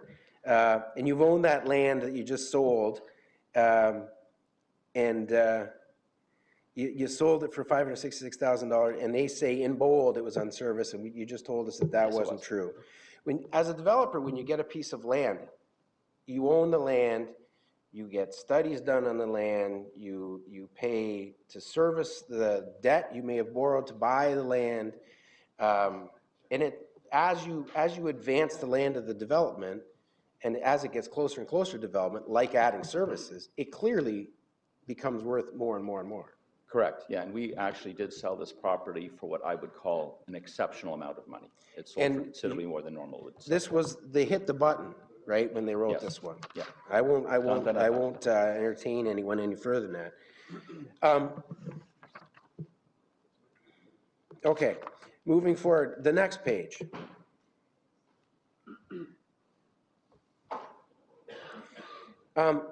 Again, at the bottom it says every unsubstantiated allegation is prefaced by words such as may, question, or potentially. And when you read your presentation, you say there's a potentially illegal municipal credit scheme, questionable land purchases. You may have misrepresented the $36 million debenture to the region, and there's rationale for that, and so on and so forth. And when you were here, your conclusion to the council was definitely may, potentially, I'm not sure. So you asked the questions, and your conclusion was, please continue to look into this. Is that not correct? That's correct. I mean, sorry. Your allegations were indeed questions and concerns that you were expressing and saying, please look into it. I think there's a lot of taxpayers who have the same questions, but given, based on the countless emails I've received, including members of the building community, members of the development community who have all said the same thing. You're nuts. Why would you do that? They're going to come after you. And, well, here we are. Well, on that matter, well, I've forgotten one thing. I have known you for some time, and you did tell me about all these things that had happened, and with the purchase of this land and this DC development charge sales, because you had been contacted by the Allen Group to buy these DC credits, and other builders had been approached, and the Niagara home builders came here that night, and they were concerned because we didn't know you could sell DC credits. What is this? So there was concern about it. When you asked me before you came, you asked me, should I make this presentation to Regional Council? And this actually goes back to the first page in this about you and I knowing each other. What was my response to you when you asked me if you should present what you presented to Regional Council? Don't do it. And why did I tell you don't do it? Because you said you'll pay a price for it. There will be a political backlash against you if you make this presentation. You told me blatantly, do not do it. It will cost you. And what's happened since you made the presentation? Pretty much that. Okay, thank you. Probably the only guy that might probably advise you don't appear, but the allegation and the innuendo in the document is that there's some conspiracy and I got you to appear. No. Thank you. Truth is fun. The DC scheme, it was definitely a development charge scheme. The town wanted the land. I don't know why they wanted it. I don't care why they wanted it. They wanted the land. They came up with a way to buy the land without paying cash. I'm assuming because they didn't have the cash at the time. So they came up with what they thought was a creative and legal way to buy the land with these DC credits. Is there any doubt in your mind that these were DC credits? None. None whatsoever. I mean, one thing I've been told all along by my lawyers after you told me not to do this was, careful if you say anything too definitive. But come on, seriously, quacks like a duck? I mean, these were DC credits. Friends of mine, I was offered them to buy. They were discounted. They had no inspection fees. They had park dedication included in them. And they were being sold at a 10% discount, which I believe the town bought them out at a 5% discount. They should have just gone to the developer and bought them at 10%, saved the taxpayer a bunch of money. But yeah, they were openly for sale. Other builders did buy them, and I didn't, because the whole thing stunk to me right from the start. I thought, this can't be right. There's no way you can do this. But do I have any doubt in my mind that they purchased land with development charge credits? Yeah, I think they did. Sue me. Okay. Actually, I would prefer to be sued. If I was sued, then there would be actual true disclosure. Then there's the courts would order disclosure. Then there is no more hiding behind funny little truthiness. Okay, can you jump ahead 2 slides, because we're on my next question. One more. Okay, there's the claim. That was the discussion at council. I don't know where the $500,000 came from, but they clearly didn't have the cash, $3.6 million, to buy the land, so they bought them with DC credits. After the whole thing got out in the open, Mayor Augustine said, we've paid for them now. We bought the land out. So you don't do that unless there's some kind of concern. We asked him what was the concern, and it might have been CAO Ottaway. I don't want to put words in. CAO Ottaway said, we had trouble doing the accounting on this. That as these DC credits came in, basically, as I understand it, if I have a $3.6 million development charge credit sitting there, when I go to develop and I have to pay $500,000 in development charge credits, I go to them and say, here, and they take the 3.6 and they take out 500,000, and now it should be 3.1. Correct. But apparently that accounting exercise, the town couldn't do, so they bought out the land. No, they didn't buy out the land. They had already purchased the land. They bought out with the DC credits. charge. They bought the credits back from the developer. So basically what the developer said to me when he was selling me the credits was, we owed a bunch of money in DC charges for the commercial buildings we were building. The land the town bought from us was considerably in excess of what we owed, so they gave us credits, which we now can never use because we'll never build that much. So we're selling them at a discount to the development community. Do you want to buy some? And I said to him flat out, that's a scam. There's no way you can do that, and there's no way you have these things. Yes, we have them. I said, you can't do that. I've never heard of something like that. You can't just print money in the basement and exchange it, because that's currency. You've purchased something with something you created. So you've created a currency, and that currency was then traded in the public realm. Other people could buy that currency. And that's when I talk about why this requires an audit, is because something isn't right there. This is printing money in the basement. I'm sorry, there's no other way to describe it. You created something that can be traded in the public realm. That's currency, and you bought something with it. Okay. You also had the line in your presentation that said Pelham may have misrepresented the $36 million debenture to the Niagara region. And your logic back then, as I recall, was if you have this $3.6 million debt that you owe in DC credits, you should have revealed that to the regional council that you had that debt. I think that's my point all along. The town came to the region and said, we need $36 million to build this, but we got the $36 million borrowed, but after the fact, we need to take $3.5 million or whatever the number is, $2.5 million to buy those DC charges back. That's not what the money was borrowed for. The problem you have now, for the good taxpayers of Fonthill, you're a couple $1 million short of building your community center because the money was spent on something else. So they have to come back for more money, or raise taxes, or raise DC charges. There is only one taxpayer. There's only one of us. All the taxpayers have to pay all these bills. And if you just keep spending money on things that aren't substantiated and that are dramatically inflated, the taxpayer pays for that. $3.5 million for a park, when I heard the answer on a radio talk show from the mayor that, well, the builders are going to pay for this because we're going to charge them a park dedication fee. Well, that's absurd. Because if you would have bought the land for $500,000, they would give you another $3 million to go buy other parkland. There's all kinds of parkland that could have been bought. So if you say, I'm going to take the first developer, the first guy that comes along, I'm going to pay him a ridiculous amount of parkland, we're never going to have any more parkland after that because we blew it all on one park.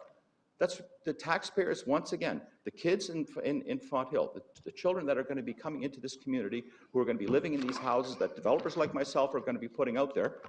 Where's their parkland supposed to be if you spent all the money? Doesn't make sense. It's an illogical answer. Again, truthiness. Not completely wrong, but not completely right either. Okay. And another page forward, it talks about your comment that development charges were printed in the basement. And at the bottom it says they're not development charge credits. Councillor Barrett just read a quote from CAO Ottawa when he was here, calling them development charge credits. When they were shopped to you by the Allen Group, were they development charge credits? They were a combination of development charge, so it was all encompassing. So you bought your, so we pay DC, depending on the community. Like in Pelham, you pay DC charges, you have security deposits, and on top of that, you have your park dedication fee. Other municipalities take it at the point of the day prior to development. Other municipalities take it at the point of building permit. Pelham takes a building permit. These DC charges were all encompassing. So from what was sold to me, now again, that was a verbal conversation. You get your DC charges, you get your inspection fees, and you get your park dedication fee all rolled into one at a 10% discount. And honestly, it was a phenomenal deal. It really is a great deal because you pay a lot more for all of this stuff after the fact. It was a great deal. And I don't blame the builders for taking it. It's free money. To now say, oh, no, they're a parkland, you mischaracterize it by calling them development charge credits, but they're parkland dedication agreement. They were referred to by Ottawa, CAO Ottawa, and by the developers who were shopping them and talking about as development charge credits. That's you correct. didn't mischaracterize them. Other people called them That's that. what they were Thank you. being sold as. Okay, two slides forward. There's you came up with some math. I've got to find your presentation. You were concerned about development charges, that they were going to get $12 million out of development charges. And the DC bylaw that Pelham has said that in your report, $1,011 per single and semi-attached dwelling for indoor recreation facilities was in their DCs. And if you go online for any municipality, you can get the DC bylaw. And it sets out, and they had to go through a long process and public meetings to say, when we charge DC, say $10,000 a unit, whatever it roughly is, we have to divide out. It's $1,000 for this, $2,000 for this, and so on and so forth. And so, you know, as a developer and having land in municipality, that it was $1,000 for this indoor recreation facility. That's correct. So you then said there was 3,300 residential units allocated to Pelham between now and 2041. That's correct. These residential DCs make up the lion's shares of DC revenues that municipalities in the region collects. So you did the math and said that's 3.3 million. You're short on your 12 million. Correct. Unless they're going to raise DC charges or come up with some new way of funding this. But yeah, the outdoor facilities are $1,000 per unit. You got 3,300 units. That's if every last lot in Fonthill is built on between now and 2041. I don't know that that's necessarily realistic, but hopefully for them it is. So you'll be happy to know that the presentation basically indicates that DC charges are going to increase, and that's how they are going to try to get to the $12 million. And I'm sure they'll take the 1,100 that's for indoor recreational facilities and merge it with the outdoor recreational money and so on and so forth. They'll try to close that gap. But at the time you made the presentation, and this takes exception with what you said in your presentation, they said you were crazy and you were wrong, but 1,100 times 3,300 to me is 3.3 million, which is short of 12. Yeah. I think it was a fair point for you to have made. Next page, please. No, I'm going to skip that. I think I'm... Oh.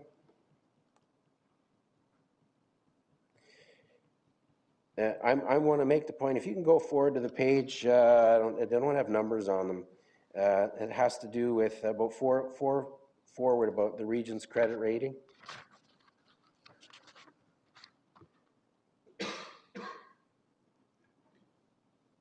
Right there, go back. So, and I've kind of alluded to this point earlier. If I end up inheriting the debt, I don't care that it doesn't affect my credit rating. I care that I end up inheriting the debt, right? Yes. So it's $32 million, and I never said I care about what the impact is on my credit rating. It may have a minor impact on my credit rating, but the fact of the matter is I could end up, so again, it's the dun, dun, dun button.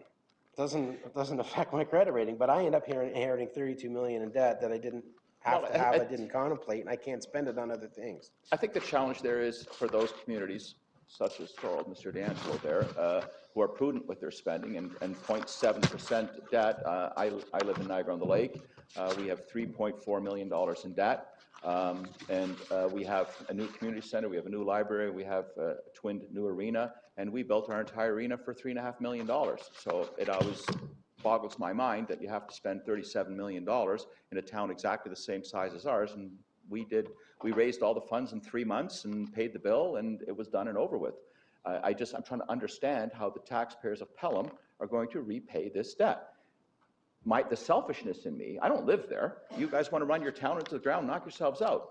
But I have land, I have an investment there. And the selfish part of me, I'm a businessman, I'm a developer. You guys want to do something stupid, knock yourselves out. But what I'm doing there hinges on the sensibilities and the prudent use of taxpayer capital in that community. So there is only one taxpayer. If you overpay, if you overspend, the taxes on those houses have to go up. That cuts into my margins. Selfish, absolutely. Okay, I'm done, almost done, Chair. I've taken way more time than I should have taken. On Mr. Hummel's presentation, could you go to the map, please, with the land prices on it?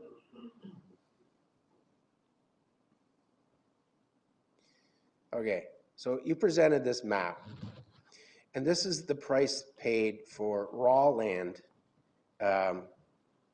in that area. And my understanding from Mr. Ottaway and things that I've read, that they got an appraisal based on, and they appraised this land on a per acre as if it was serviced, had gone through all of the processes to get it divided and set up and everything. And because of that, like move-in ready, builder ready, roads, sidewalks, and everything in there. And they came up with this number that they were going to pay for this property of 1.1 million was the appraisal. They came up with $920,000. I have an analogy that says, if I came to you and I had a house on a lot and it was built, 2,000 brand new square foot home, and I says, I want $800,000. You might say, okay, I'll take that deal. Down the road, I got a piece of land. It's not, the lot is not served, it's raw land. And I put a pile of sticks and some concrete bags on it, and I say, I want $800,000 for that, because with the sticks and with the bag, ultimately, you can build that same house. So if that's worth $800,000, all built and divided up and service ready to go, surely this is worth $800,000. Is that not? That's basically what this is. What actually makes it worse is, at the time they bought it, there was no road. Summersides Road didn't exist. The taxpayer had to build that road at taxpayer expense in order to create the value for the land that the town overpaid for. Problem one. Problem two, you have potential unfunded liabilities. Those unfunded liabilities, when you acquire a piece of property, one of the first things we as developers have to do, A, put it in land titles, B, we have to do an archaeological dig. There's no archaeological dig on that property. The Paxton Farm in Niagara Lake, 2.5 acres. So far, $650,000 in the archaeological dig on 2.5 acres. Once this archaeological dig, and it has to be done, you have no idea what the taxpayer is going to be confronted with. Same thing goes for environmental assessment. The property's never gone on an environmental assessment as far as I can tell, and you could be looking at arsenic in the property. We have a piece of property right now that we own that has natural peach pits on it. Peach pits naturally contain arsenic.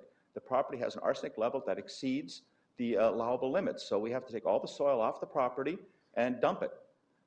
So there's still liabilities potentially on the, I don't know for a fact that there are, but there potentially are still liabilities that the taxpayer in Pelham will be facing with respect to that property.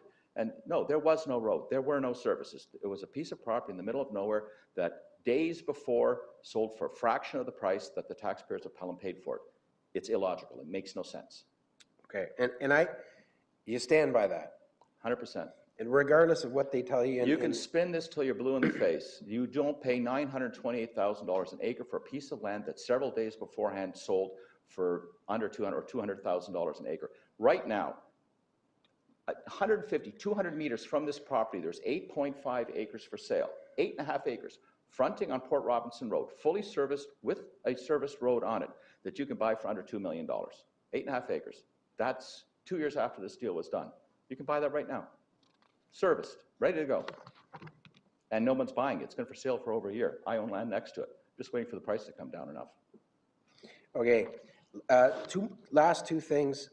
Could you please go to Mr. Hummel's presentation, issue number 3, the town plan for $36 million debenture, and it's a list of debt per capita. You made the claim that you were concerned, as I was, when I voted against the issuance of the debt in 2016, and I was one of only 2 councillors to do so at the time, that Pelham has a lot of debt, and if you look at their debt, and they've realized that debt since you presented. So their debt per person, per capita, is $1,956. They're probably paying it down since this slide came up, and making some moves, so it's probably a little bit lower. And there's the debt per person for every other municipality. As Councillor D'Angela has warned us about, and he wants to have a look at, Port Colborne's has gone up subsequently to this. And I think he said West Lincoln's has gone up. It was 0, you'll see, per capita, basically. So they've just incurred 20 million in debt, so their debt's going to go up on a per capita basis. But at the time, you presented this and said you got a concern on behalf of and as a Pelham ratepayer. Yeah, definitely. And I think, you know, like they call the chamber of sober second thought, there was a counselor after my presentation who came out to see me, and he said, you know, we just don't ask questions. We just rubber stamp these things because we just simply trust that we're being told what is actually is. And we have to be more prudent with respect to this. And I think as a taxpayer, that's what we have to ask of you as regional council, as the people underwriting the debt of the municipalities. Everybody wants to have everything, but there's only one taxpayer who can pay for all of this.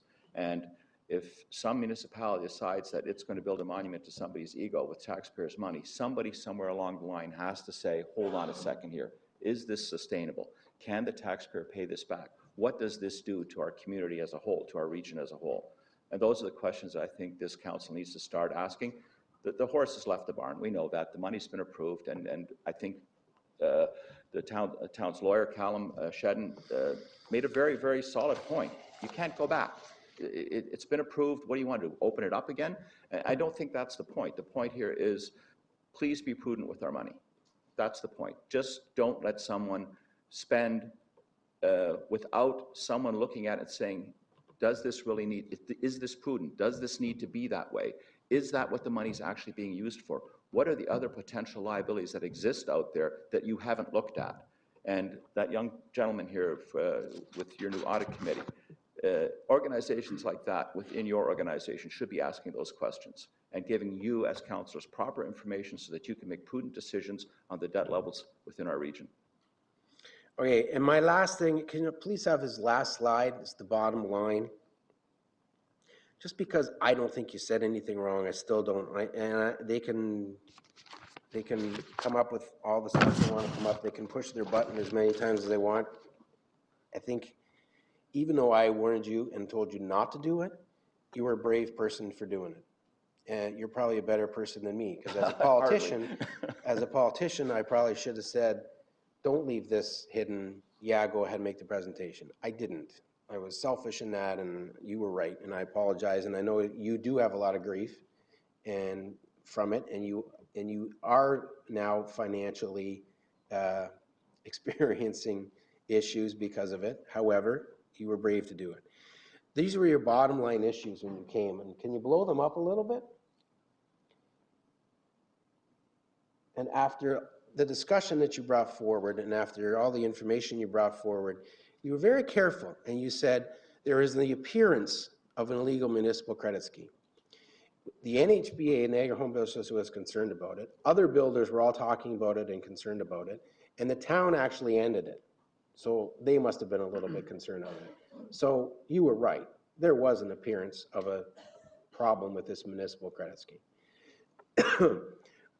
There was an appearance of bonusing a developer via inflated land purchase. And we've seen it priced where $925,000 an acre for raw land versus an average of 150, 200, it is appear like something happened there. So I think you were right to use the language you used. You said there was an appearance of the misrepresentation of $36 million debenture to the Niagara region. And as I discussed earlier, they didn't let us know about the DC credit debt that they owed. So that appeared like it might have been misrepresented. There was an unfunded plan for the community center. You believe that to be the case because of the development charges, because you didn't think they were going to realize $50 million in land sales that they were going to put towards it.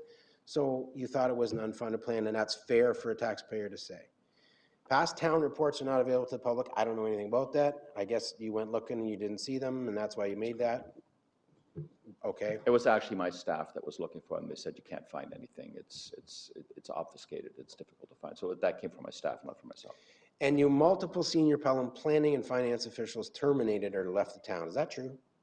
Yes, they've, I think, 4 or 5 planners in the last 5, 6 years, 3 finance people. They've had a large turnover staff. We had that once in Niagara Lake too, and things were not right in City Hall at that time either. Okay, and so going through your presentation and going through this, I think it's a sad day that they attacked someone. You very carefully used your language in this presentation. Everything in there, I think we just went through and they were honest questions. The end of your presentation was look into this, get to the bottom of some of these things. I think it was a fair and reasonable. I don't think this is fair and reasonable. I think it was a mean-spirited, vicious attack. And I apologize you've had to go through that. Thank you. Thank you, Councillor Maves. Councillor Rigby, questions to the presenter? Thank you, Mr. Chair. I try not to take 38 minutes. In fact, I think I'll be fairly short. And thank you, Mr. Hummel, for being here. First of all, there have been a lot of questions asked, so I think mine are fairly simple. The one is, had you ever asked to address the Pelham Town Council related to this issue?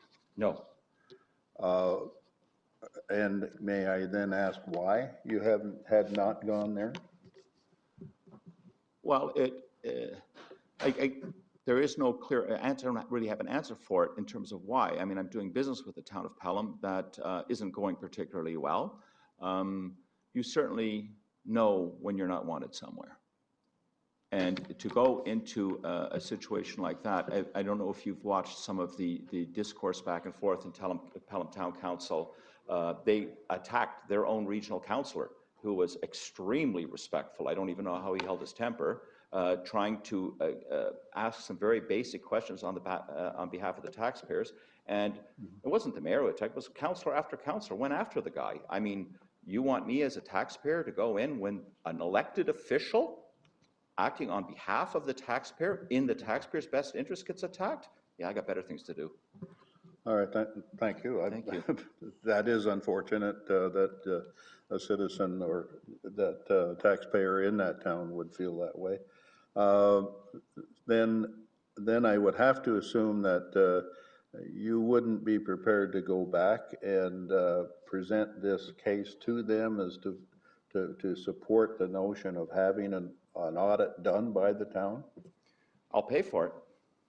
Okay, well, perhaps we can deal with that. But to qualify that, Yeah. I'm not prepared to pay for an audit where someone says, Mr. Auditor, please determine whether or not dandelions are yellow. Because we all know what the answer is going to be. It's no different than the peer review that was done for the appraisal for the land in Fonthill. It's hocus pocus. If you're going to have an audit, then actually have terms of reference that actually ask the correct questions, not those questions that you know the answers to. So an audit has to be exactly that. And my company is the contractor for Revenue Canada across Ontario. We do all Revenue Canada's work, and I get audited a lot. So I know what an audit is. But certainly it would be in favor of an external audit performed. Absolutely. And you would be prepared to offer to pay for it to the town. I brought a check for $50,000. Point of order, Mr. Chair. What's out of order, Councillor D'Angelo? Well, the presenter was saying that he works for Revenue Canada. I deal with Revenue Canada on a consistent basis. I just get clarity on that. I may have a conflict here. Sorry, I believe, clarification, you do work for Revenue Canada. My company, Telcon Datbox, Inc., is a contractor that does computer networking and fiber optics equipment for CBSA and for Revenue Canada. We're the only contractor in Ontario with a security clearance high enough to allow us to work for Revenue Canada. It's up to you, Councillor D'Angelo. That'd be a pretty far stretch for a conflict, but it's up to you to decide. Well, it comes as a surprise here to that comment. So, and I know this council is looking at people and members that are dealing with businesses that deal with the region. So I'm going to declare a conflict here because I deal with Revenue Canada on a daily basis on various issues. And I may, well, I know unfortunately, if you could contact them, it's great. But so I'm going to declare a conflict on this presentation with this individual because of his connection. We'll ask the clerk to note that for sure. Okay. The councillor's been taking some of my time. You have unlimited time, as Councillor Maves demonstrated. Okay. I think you do understand that this financing has already been done and it's over, but I think that it certainly brings attention to us that we need to be able to deal a little more aggressively in working with our brothers, cousins, our cities and towns that are connected to us as we go forward. And the notion that I believe Councillor Mays hit on and Councillor D'Angelo is looking into asking our audit committee and to look back into that, how we can go about doing that in the future. So I think that your presentation initially and here and the responses, whether you like them or not, they're the responses. And I think Mr. Shedden touched on it very well. And Mr. Chair, I just, Councillor Maves is not here now, and I feel I'd like to comment on his notion of just push the button.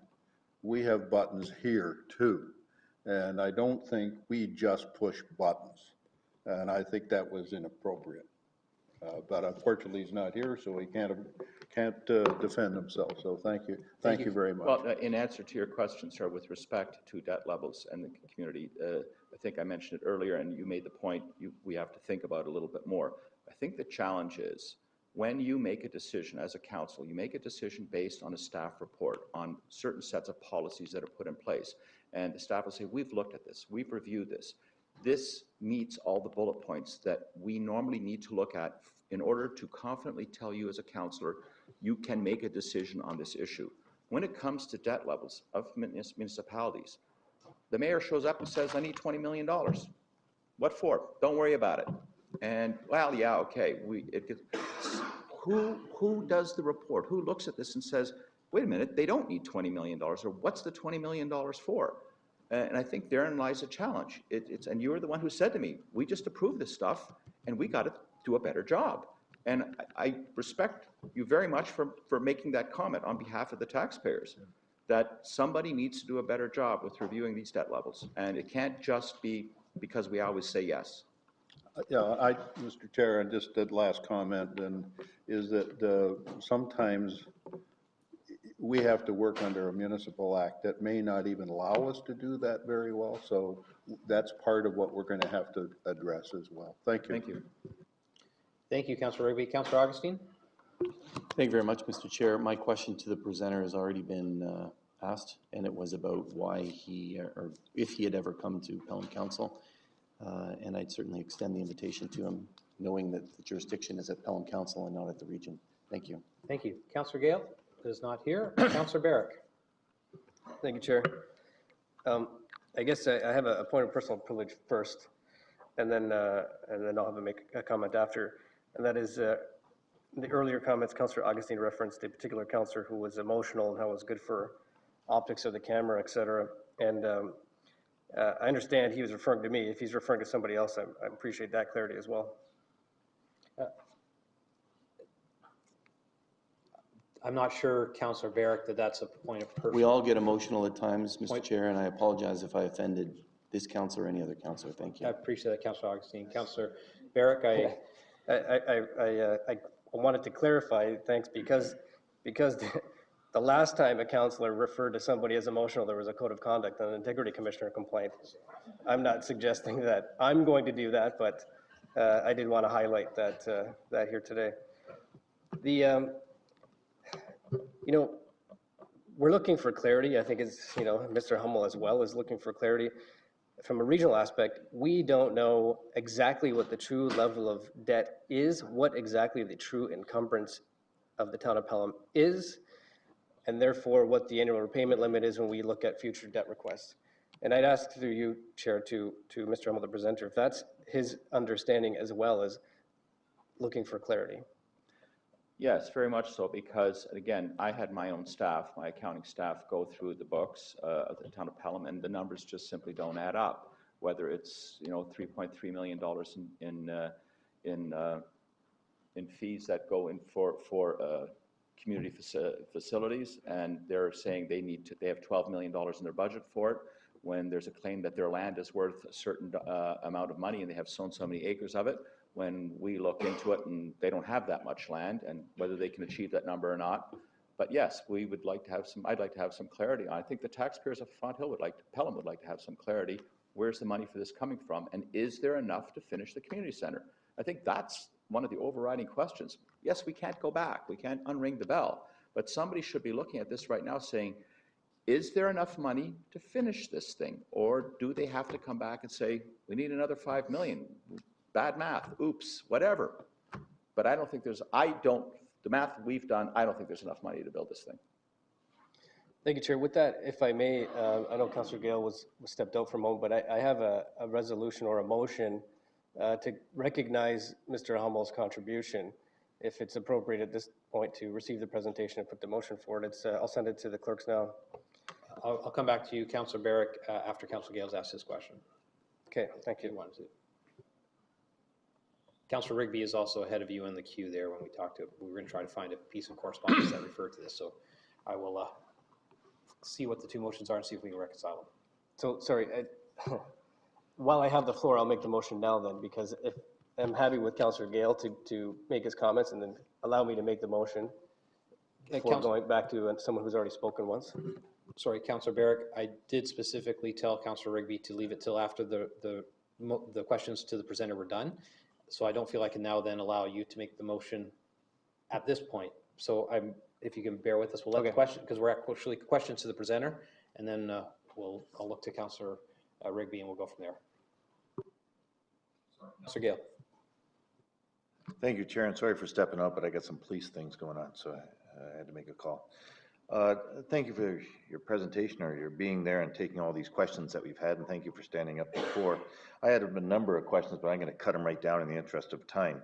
But I'd like you bought a lot of property throughout the region, sold a lot of property throughout the region. Can you tell me a typical process of of a municipality buying property, what should be followed, and what has happened here? Is there differing ways of the way they've done it? Well, although I'm not privy, never been a councillor in government, so I don't know exactly how towns buy property. They expropriate it. I'm selling some land right now to the regional municipality of Niagara for an intersection from one of our properties. So I would assume these processes are fairly public. I know when the town of Niagara-on-the-Lake bought the Kallur farm, which was next to our Centennial Arena, that was a 7-8 acre parcel of land, and the discussion happened in camera. The negotiations with the Kallur family happened the same way, but the town basically bought the land and paid for the land in cash, and we did some fundraising in the community through the Virtual Business Association and paid for the land. This seems very different from anything I've ever seen before, only because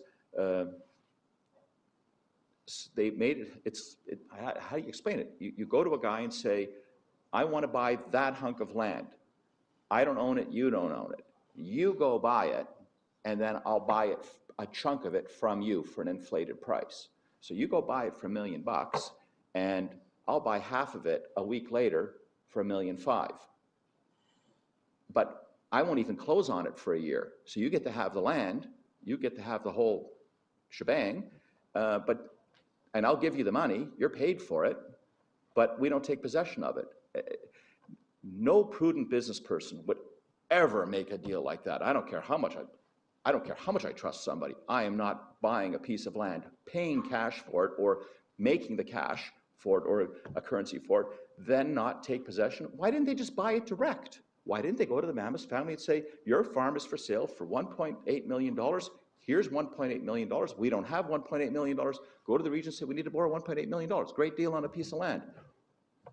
Why this convoluted deal? So again, we come back to the appearance. It doesn't make sense. It's illogical. Who does that?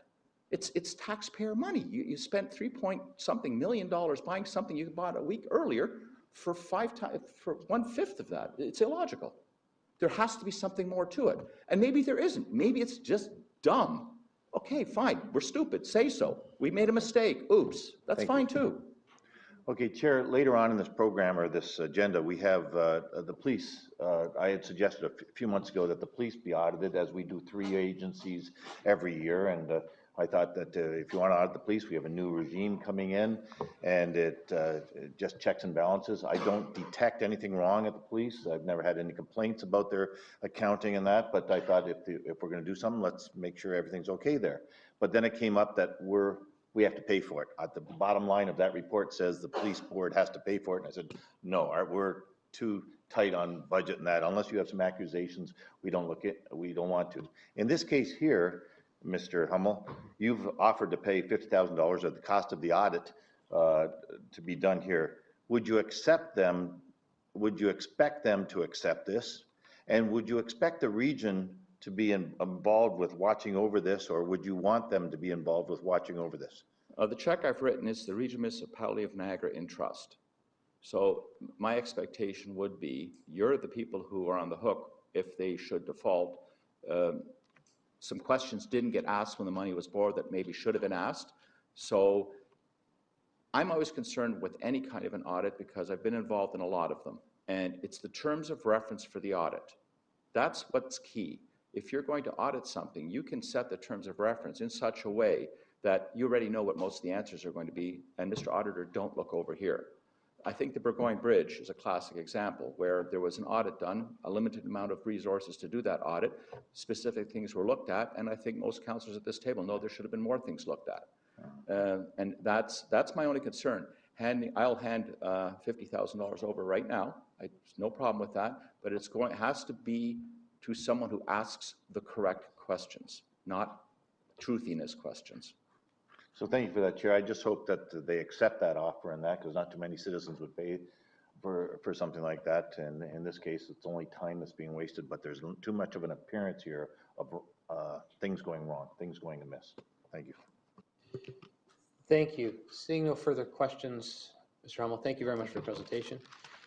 Councilor Rigby, I'm going to just look to you to see you wanted to make a motion on one of the correspondence items or something specific to what we heard through the delegations.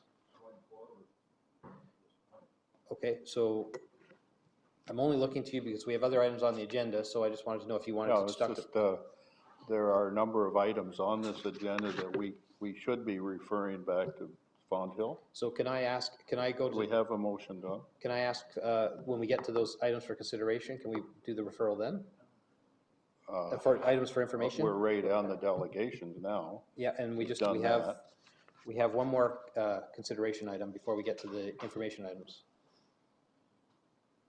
We got item 5.2. Would it be appropriate if we could do it at that point? Which is? The resolution that was brought forward to us by Councillor Barrick. We still have to debate on that motion. What item is he bringing forward? Sorry. Item 5.2 on the agenda, Councillor Rigby, is the follow-up motion. We never actually completed the motion that was brought forward and referred to us from council. So with that said, if there are other items you want to refer under our information items, we still have one more consideration item. Why don't we get the consideration item on the floor and then we go from there? Is the item related to this, what our discussion has been? Item 5.2 is the consideration of the motion referring to taxpayer affordability guidelines. We were halfway through that debate when we lost quorum last time. Okay. Good. Okay, and we have Councillor Barrick and Patty as the mover. So that, we can bring Chair, that on a point of order. Councillor Augustine? We didn't lose quorum. It was referred My apologies. My Thank you. apologies. Thank you for that correction. And I Refer think if back. Councillor Rigby has a motion, I'd like to hear it, Mr. Chair. Thank you. Councillor Rigby, I you wish want to to make a bring it motion forward. on the consideration items? Yep. Okay. On the consideration item that's in front of us. So right now, we are actually at 5.2. Our clerk informs us that the motion is duly moved and seconded by Councillor Barrick and Belpatti.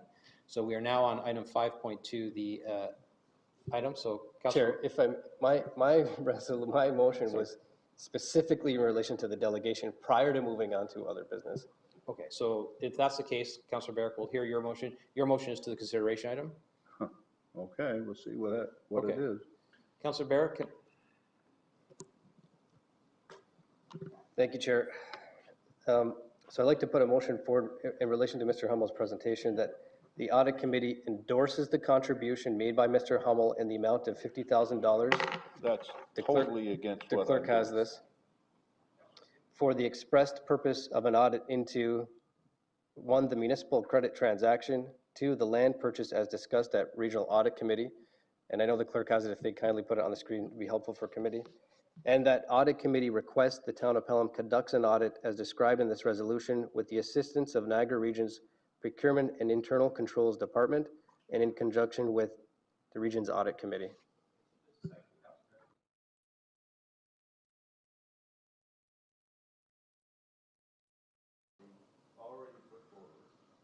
So that's what I'm asking, Councillor. With respect, Councillor Rigby, I'm asking if the motion you said that you wanted to talk to one of the consideration items or the information items. So I'm asking now if we feel. And which you have to consider what has been discussed. So I had a motion for that. So I'm asking Councillor Rigby, if it's to do with the presentation, then it would be in order, and I give you preference. I don't think we have motions for presentations. Okay, give me 1 second. I'm going to get clarification.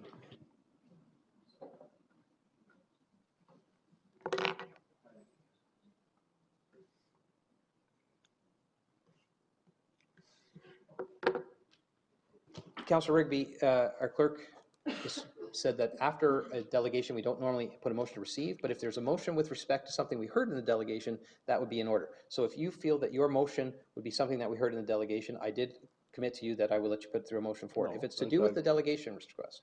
If I was just putting a motion forward just for the delegations, it would just be to receive it. What we're doing is we're discussing the item that's before us, and I have a motion for that, which is to move forward on the referring this on to the town of Pelham, and the wording Ms. Davos has put together for us. Okay, so again, my point is this, is if the motion is with respect to the consideration item, which I think is what you're saying it is, Yeah. it would be in order to entertain Councillor Barrick's motion to do with the presentation. So that would be in order. So the order would be, Well, we finish he just delegations. read out exactly what we're doing here, with the exception of accepting a check, which we shouldn't do. So if I may, the item that would still be up for consideration has not to do with Mr. Hummel's presentation. So can I get Councillor Barrick's motion on the floor? And we are basically finishing up the delegations. Did we get it through? Did you, sorry, Councillor Barrick, did you send it? To Ms. Bubanko, yes. Oh. Sorry, can you send?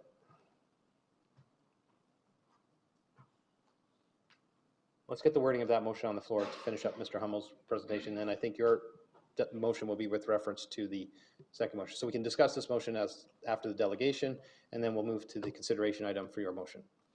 Are we good?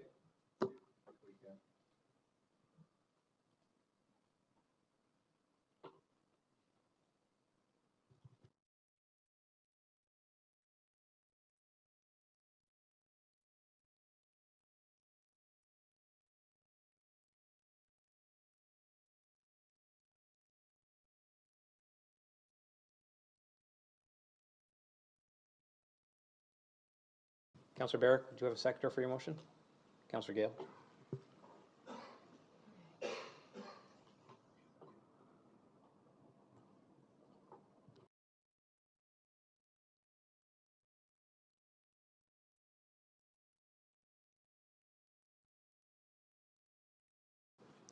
Thank you. I want to, at the very end, add the addition of in conjunction with the audit committee, Region's Audit Committee.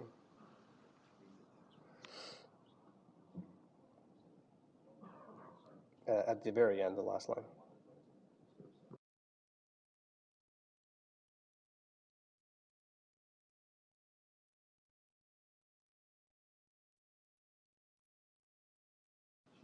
We have a motion. Councillor Barrick, you want to speak to that motion? Well, Mr. Chair, just point of order, because it deals with the presenter, I'm still declaring a conflict on this motion until I get legal advice. So noted. Thank you, Chair. If I just briefly can speak to it, I know we heard a couple of occasions for moving the discussion to the town of Pelham. I believe this motion does do that. In fact, moves the discussion to the town of Pelham. It is a request. It is a request to, it's already a funded audit process. And so we heard earlier that Councillor Augustine supports an audit on councillor expenses here at the region. That is a huge concern and wants that audited. And so I suspect, you know, again, given the public in the gallery today, a recognition that this audit request is is also a huge concern. And so I'm moving this forward, like Councillor Rigby, to in fact move this discussion back to the town of Pelham with this appropriate request to move the agenda forward and provide clarity for everybody. Thank you, Councillor Barrett. Councillor Maves?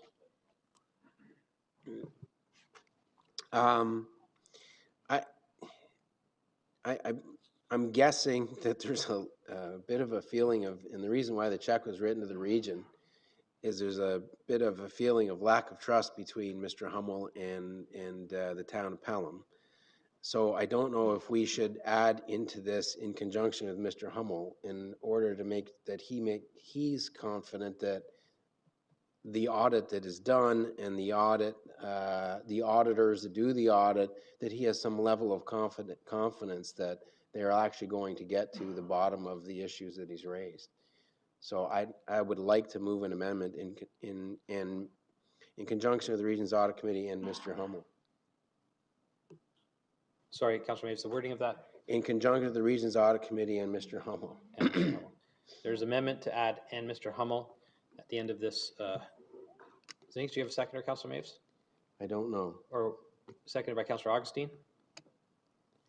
Any speakers to that addition? Mr. Chair? Councillor Augustine? Just to that, I think it's actually helpful because as we learned through the questioning from Councillor Rigby, Mr. Hummel actually hasn't talked to us about this. Mr. Hummel presented here at Audit, or at Regional Council, forgive me. He's not come to Town Council. I haven't had a conversation with him about it. He has all these concerns, and I think, quite frankly, you know, I have the documents here, and I'm sure we can settle this in about 5 minutes with a conversation. So I think it's important to have Mr. Hummel involved in this. And I think that, you know, he's paying for the audit or offering to pay for the audit. So let's have him involved because all that's been happening is coming to the region, going in the paper, op-eds in the paper, and yet no dialogue. So I'm supporting that amendment because I think it would encourage a dialogue. Thank you. Thank you, Councillor Augustine. Any further discussion on the amendment? Seeing none, I'll call in favor. All in favor of the amendment to add Mr. Hummel's name to the motion? Opposed, if any? That's carried. Thank you. Okay to do that. We'll do the, we're back to the rest of the speakers list. Councillor May, if you still have the floor after your amendment, you're good. Councillor Rigby? Thank you, Mr. Chair. Just some concern about the restrictive piece, which is the audit committee request Town of Pelham conduct an audit as described in the resolution under the it's the assistance of the Niagara Region's Procurement and Internal Controls Department. I think that is something that we would like to see happen, but I'm not sure that the town is going, council may not accept that offer. So if the resolution was adjusted so that it was in the eye of you either do it our way or you're not going to get, we were not going to help you or provide the money, rather than to say we're suggesting that that's how we can be of assistance. I think it would be far better in dealing with the town council. They have been under a lot of pressure, obviously, as well. So I think we have to think about that. So I just ask the mover to consider some of that wording. I'm not sure how it is, but I think you have to consider what the town council also is undergoing as well. And we all know what that is when public gets upset with us. So if you could rethink that, I think it would be worthwhile. I certainly don't disagree with the notion of passing it on and getting an audit done by the town, which should be an independent audit. And we certainly here can be of assistance in doing that. So as far as our audit committee is concerned. Thank you, Mr. Chair. Thank you, Councillor Rigby. Councillor Augustine? Thank you very much, Mr. Chair. I think the resolution should say that the town of Pelham, or request the town of Pelham to conduct. Just a little bit of grammar there. Mr. Chair, I think I just want to be clear, and I think some councillors might say, what's Pelham going to do? And I can't answer that right now. You know why? Because this has never come to us. Mr. Hummel has never come to council. He put in the newspaper last week, and that's a fact. I'm not trying to be emotional about this. He put in the paper last week that he's going to come with a check, which he did, and he was going to present it to the region. Yet he never approached the town. And so I think I look forward to, I'm going to support this motion, and I think what's been going on, Mr. Chair, is there's been a lot of emotion in this. So we heard Councillor Maves was offended. I apologize if he was offended. Councillor Barrick was offended. Well, the town of Pelham Council was absolutely offended, and you see the strong language that's come back from Pelham Council, because there's been these shots fired over the bow of Pelham, but nobody's actually talked to us. We feel that we've answered all the questions, but I'm hoping, Mr. Chair, that this will actually de-escalate the emotion and get to the actual issues that Mr. Hummel said. Last week in the local newspaper, he put an op-ed in, and he said there are only 3 issues and 3 issues only. Well, those questions have been answered. Maybe he hasn't seen them, that's fine. We'll make sure that he gets the answers to those simple questions. These were all approved in public. It's all legal. It's not potentially illegal, it's legal. It's not a secret deal, the documents are here. So, we're gonna answer those questions. That's why I'm supportive of this motion, Mr. Chair, but I can't speak on behalf of Pelham Council at this point because Pelham Council hasn't seen this. Thank you, Mr. Chair. Thank you, Councillor Augustine. Councillor Maves? Just words have meaning, Chair, and I just want to say that Councillor Augustine just said that Mr. Hummel has put in the papers and gone to the papers.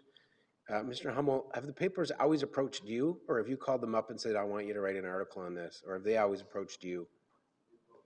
Thank you. And it's important clarification because words have meaning. I apologize if I got that wrong. I'm very sorry.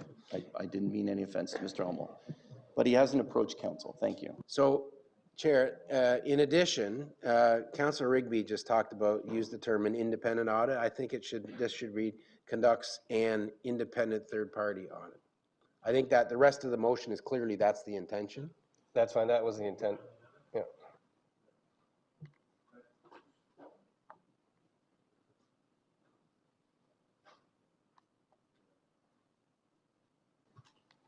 All right, seeing no further speakers, we'll have the motion. All in favor? Opposed, if any? That's carried. Thank you. So now, the next item on the agenda is item 5.2 under consideration, and Councillor Rigby, I'll look to you. It has been duly moved and seconded as part of Councillor Barrick and Councillor Volpatti. This is the motion that was left to us before we adjourned. Thank you. Any speakers to this? Councillor Barrick? Thank you, Chair. I'm happy to defer this subject to the results of the audit regarding the motion we just passed. I get a motion to defer this, seconded by Councillor Maves. Any no discussion on deferral? All in favor of deferral? Opposed, if any? Sorry, I'm Councillor not sure if Augustine, I it's. apologize. Thank you. I'd like a recorded vote if that's allowed in We audit. can do a recorded vote on deferral. Thank you. I am signed in. Is everyone signed in? Who's supposed to be signed in? Okay, all in favor? Oh, sorry. The vote is open? Do I vote on this, right? Okay.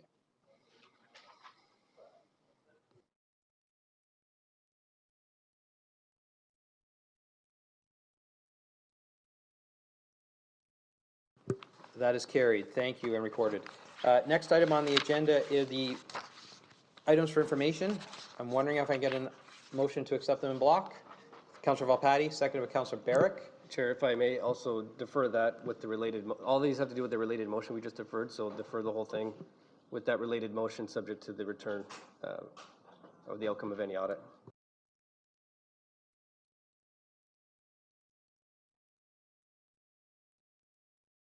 Thank you, aside from the two that are not related.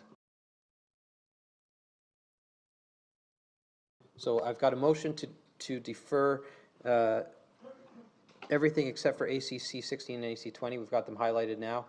The seconder, sorry, Councillor Barrick to deferral. Councillor Gale, all in favor of the deferral? Opposed, if any? That's carried. We are now back to receiving for information AC 16 and 20, ACC 16 and ACC 20. Any discussion on those two items? Councillor Gale? Oh, thank you, Chair. Again, I think I was. My apologies. Councillor Barrick, that was from before, right, on the list? Yeah, okay, sorry. Councillor Gale, my apologies. Thank you, Chair. I believe I was the one that brought up about we have a new regime coming in running the police service. We'd like to be one of the ones considered for an audit just to make sure everything, I have no doubt everything's clean, but in case this happens. But as soon as I read the last line saying the cost of performing said audits would be absorbed by the NRPS board, I have a problem with coming into budget this year. And unless you can find something wrong or show me that it should be, I can't support this from our standpoint, let alone pay for this. So. Thank you, Councillor Gale. This is just for information purposes at the moment now. There is further discussion through the audit plan if we want to talk about how those things, and you'll have a one-on-one interview with the Maget, and we can talk about the process. Excellent. Thank you. Thank you. Any further discussion? Seeing none, all in favor? Opposed, if any? That's carried. Thank you. Our next meeting is at some point. Halloween coming costume, get a prize. Seeing no further business, we are adjourned.